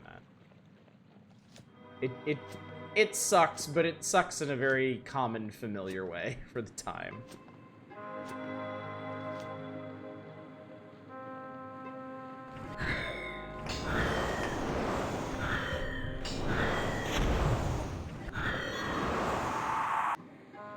We gotta aim high on those.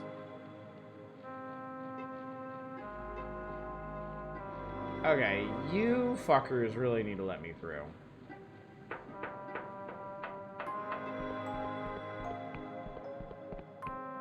I realize now I actually haven't been over to this particular island. There's a bunch of siege equipment here. Like a huge amount of siege equipment. It's really cool looking too.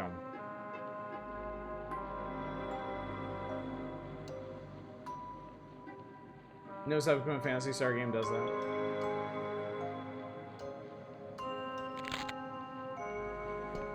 Alright, are you gonna let me go? You look like somebody's gonna let me go. The border's closed. Enter your permit for inspection. Examines your permit through a magnifying glass. Punches commands in a machine. Notes tufts of cotton protruding from his ears. Some of the machine screeches like God's nail being dragged across the chalkboard of your soul, and your stomach twists as if you're falling from a great height. After several minutes, the guard removes his earplugs. Its Majesty says you may pass. Long live the Clockwork King. You ain't gonna live that long, champion. And that did finish the safe passage quest. That got me another remarkable treasure, and I embraced another delusion. Huzzah! Oh, I didn't realize my cranial modulator is actually shown in my inventory now. Lucky me. Siege equipment near the gate. Why? Because the Clockwork Kingdom was at one point gearing for war against the Apostatic Union. And at some point, for some inscrutable reason, the Clockwork King gave up on that. I'm up to 60 charm. I say Pegath like a child with a lisp trying to pronounce Pegasus. Pegath. Pegath. I like that, actually. Alright, we're here. We're back. Sorry, what's going on? Something has changed. I just got a notification that something has changed. That's incredibly vague.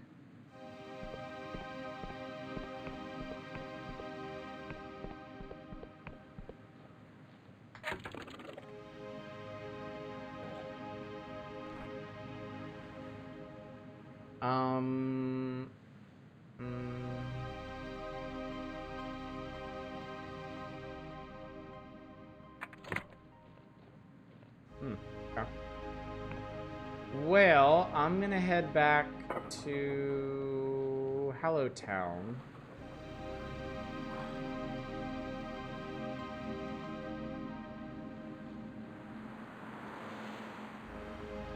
Zippity zoom on back there, and then And then I'm gonna head back to Thornwood and see how much I can upgrade. Return of green is welcome. Speaking of green.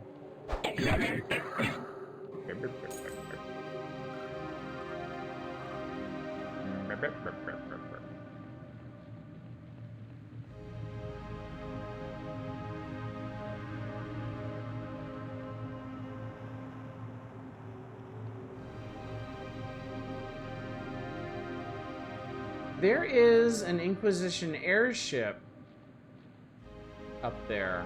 Why is that?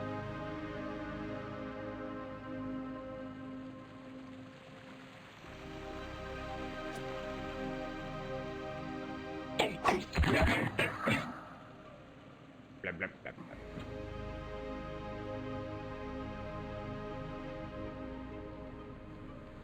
Hey.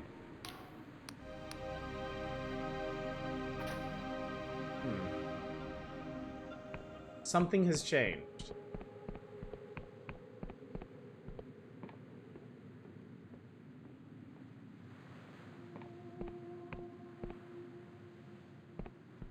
The music has changed. People are still here. You have any info on what the hell is going on?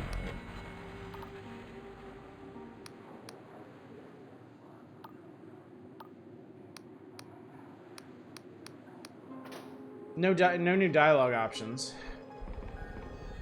We're playing the aquarium demo game, and they've added fish genetics. The fish breeding aspect and is daunting. Oh, I bet. I bet it is.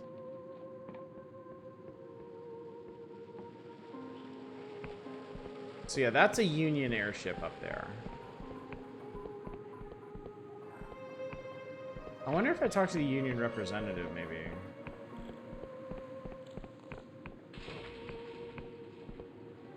What's going on here? How's the situation in Hallishire? Thanks to the Inquisition, make sure it worked bad. None of the dialogue has changed. There's just an airship here now.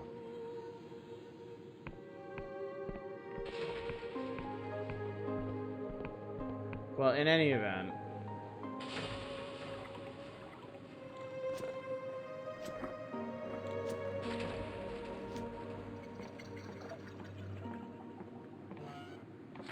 I'll warp myself back home from here. Game's a little iffy about making changes resonate. It's true. True, it is. Alright, so... Alright. Place looks good so far. I forget if there's an upgrade machine in here. There is. Good. Alright. Let's see what we can do. Alright, the main house is done. God, the workshop requires so much iron. What do I actually have? What do I got? 1 Emberian ore, 3 iron, 20 fine ore. Ridiculous. All right, I'm gonna build in that case, I'm gonna build the library, and I'm gonna furnish the garden. So now the garden's done. I need a lot more iron ore for the workshop.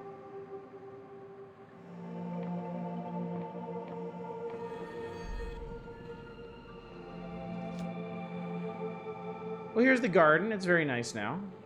Really quite pretty. I appreciate it. Giant house spiders are all over the house.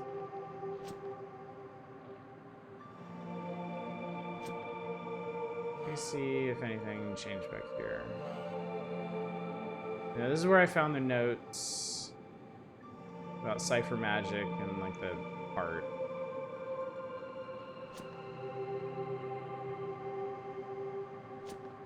Iron ore, my god, how am I gonna get that much iron ore?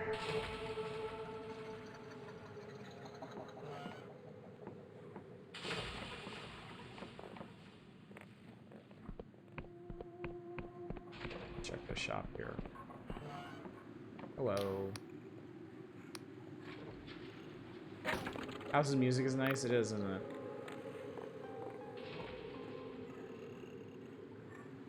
Alright, so I can buy iron ore at the shop, like, once every couple of days, I guess? Or once a day? I don't know. There's barter ring.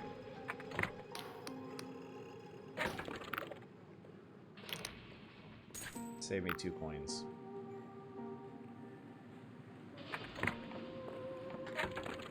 In terms of thread, 8 glorious silk, 12 silk.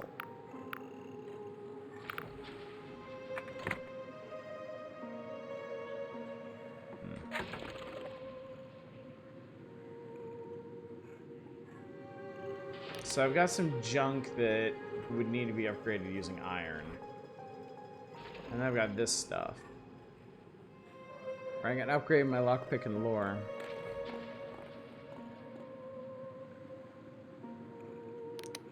I guess why not? It's pretty cheap. Make a thief cowl. And we'll make a... Oh shit, that looks awesome! An assassin's cowl. It was well known to be the chosen garb of Slevin assassins. Few have seen such attire and lived to tell the tale. Make the hat that looks like it has a giant erection. Can do. Oh yes. A modest Arcanist hat. More advanced thinking cap, this hat fairly hums with cipher. It is bursting with ideas. All it needs is a brain to supply them. It's more fashionable too. Oh yes. Oh yes. Veritable thinking crown. Practically an entire arcane education can be had just by popping this on your head. It's also devastatingly stylish. Stuff like this makes me wish this game had a third-person mode. And then my scruffy attire can become modest attire. Denizens, the apostatic union place a high value on appearances, so shopkeepers should look upon you more favorably. And resplendent attire.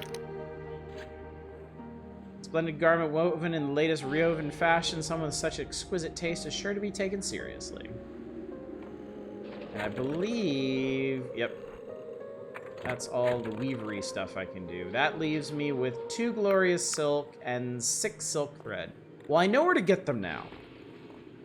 Harvesting them is no problem. There is something... Okay, there's something I'm curious about. Since we're here. There's something I can check. Do ores in mines replenish? Because if they do, they do not. All right.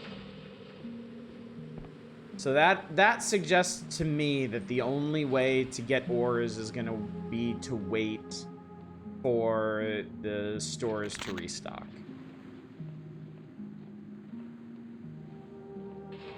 Which admittedly is going to be a bit of a pain.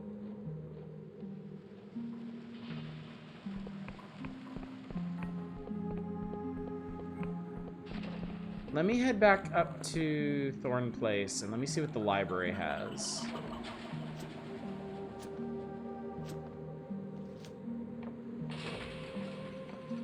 I do have the time pass spell, yes. Well, I'm gonna go to my house and sleep. Yeah, that's the wrong way.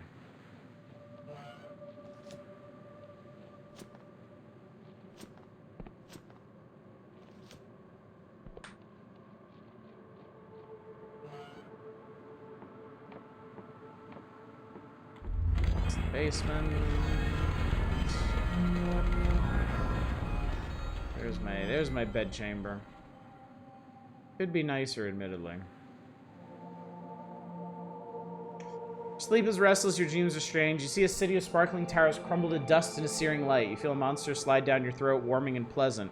And you hear the screams of your mother as you flee for your life. You wake in a cold sweat. Blood is on your pillow. Oh, God, I'm in bad shape.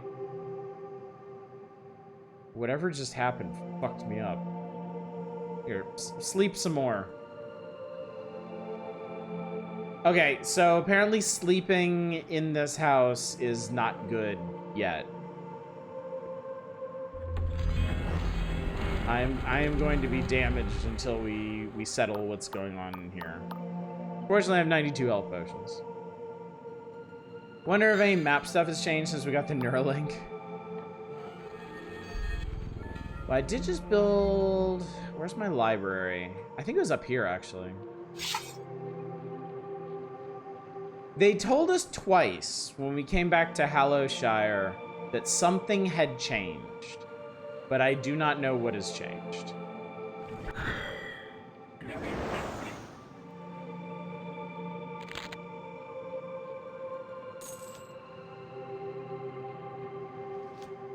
The only new thing that I've noticed is there's now an Apostatic Union airship flying around Hallowshire.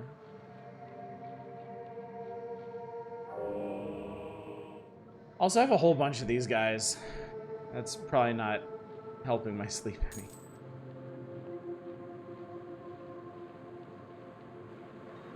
Alright, so this, I believe... Wait, what is this?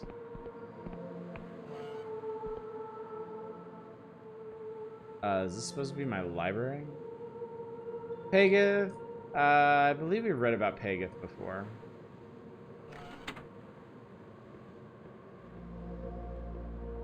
Oh, Lord have mercy. Okay. Statue head. Stone head of an old wizened face. The base of the neck is a bronze mechanism. It looks as though his head could be attached to something. Okay. If I can get the workshop built, we can finish this. You find papers and rolls of parchment outlining the study of various monsters. Most seem to feature the Vierme, parasitic organism that uses a host to feed on the dreams of prey. Oh. Well, shit, that might explain it then. So there's a parasite living in my house, feeding on my dreams. Great.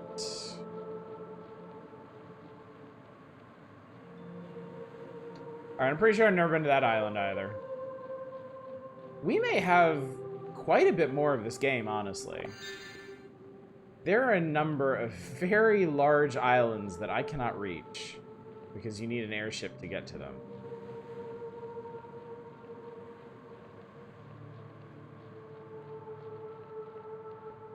Alright, as far as upgrades go. The library... Okay, I can upgrade the library. Okay, so now all we need to do... Okay, we need money as well. I'm gonna have to start selling off some of my treasures, I think.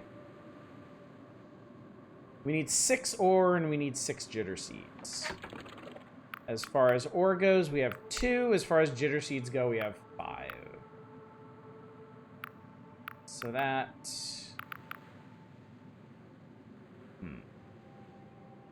Now imagine the Clockwork King creating some rebels to fight against him. You got JFK worms. One of them's named Ferris Bueller. Pretty good, honestly.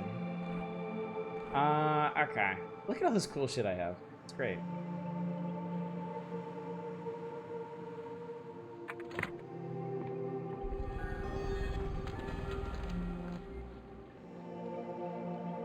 I'm sorry, I'm really curious what the library looks like now that I refurnished it.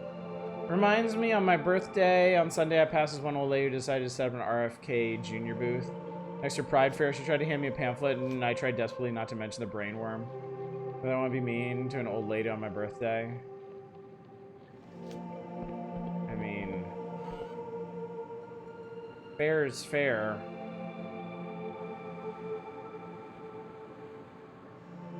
Maybe it doesn't show up until I rest? I don't know. I don't think it matters. I think we got the important part. You sure that's the library? No. Well, yes. Yes, because that's where I got the stone head. When I upgraded the garden and went in that cave over there, I got the stone arm. So the stone head was hidden away in the library. So there are plants in here. Okay. The garden is, in fact, totally worth it. It's an alchemy thing.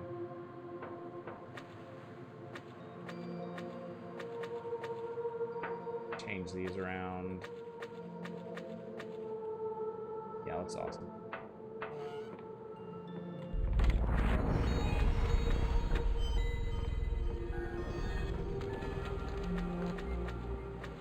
Ooh, I have some new stuff I can display now. That's cool. Why does this one look different? Oh, God. Oh, Jesus. Lord in heaven. I'm sorry, I love that one.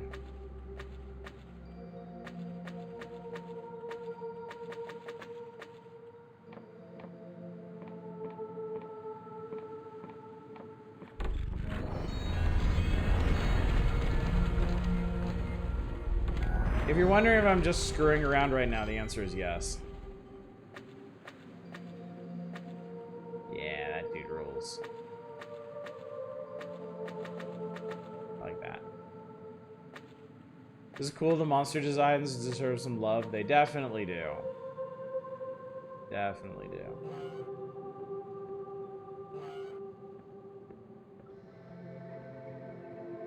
Ah, the attic. There's no secret decoration or you need to unlock something. It's really not that kind of game. This is purely for fun.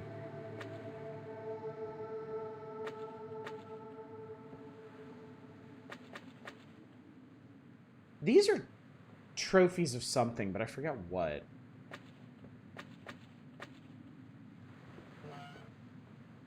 Oh! I think this is the library. Call me crazy, but I think this is the library.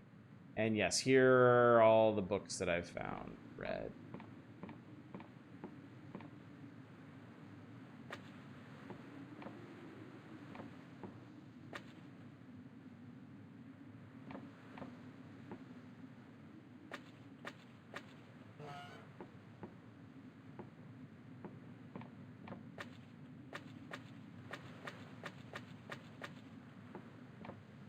A nice little sitting spot. Here's my number, call me crazy.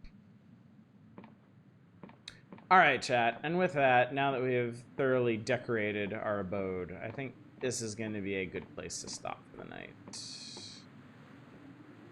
I think this is where we call it quits. Alright, so time for another hour of reading lore. Maybe we'll make the time for that one of these nights, but okay. So, we're done with Clockwork Kingdom. Missed one paying on the second floor, I don't care. We're done with the Clockwork Kingdom. We need to go back to Blinding Light. I think we're going to do that first thing tomorrow. Maybe we'll get an airship out of it. I hope we get an airship out of it. But there's not much else we can do until we get an airship. There are a couple quests that I could follow up on. The main thing that I want to do is finish Thornwood Keep here. I need to find the iron ore to build that workshop and get that statue done and see what's going on there. Thanks for streaming the benniest of Hanas to your birthday. Oh, thank you, Grandfather. I appreciate it. But yeah, we'll go back to Blinding Light. We'll see what's going on. We'll surge on towards Endgame. We've got to be close. We got to be close. We've done basically the whole main map. But that is just the main map, honestly. We know there's an island out here. We know there's an island out here. We know there's an island out here, so for all I know, there might be quite a bit more to do in this, but we'll see. We've got the time for it. So yeah, tomorrow night, more Dread Delusion. Wednesday, more Dread Delusion is needed. Thursday, back to the Power Hours and the Power Index. Thursday and Saturday, we're going to endeavor to finish the Power Index. Friday is yet undecided. I will let you know as we get close to the day. And then next week, I'm only streaming Monday, Tuesday, and Wednesday. Thursday, I leave for my trip, my summer trip to Japan. I'm very excited for that. I'm really looking forward to it. Buttress your feelings, chat. You know how it works. All right, let's go find somebody to raid. Let's go find Wait, that's not that button.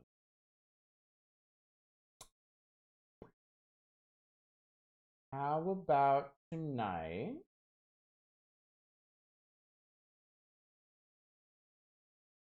It has been a minute since I last raided Dama. I will send you there.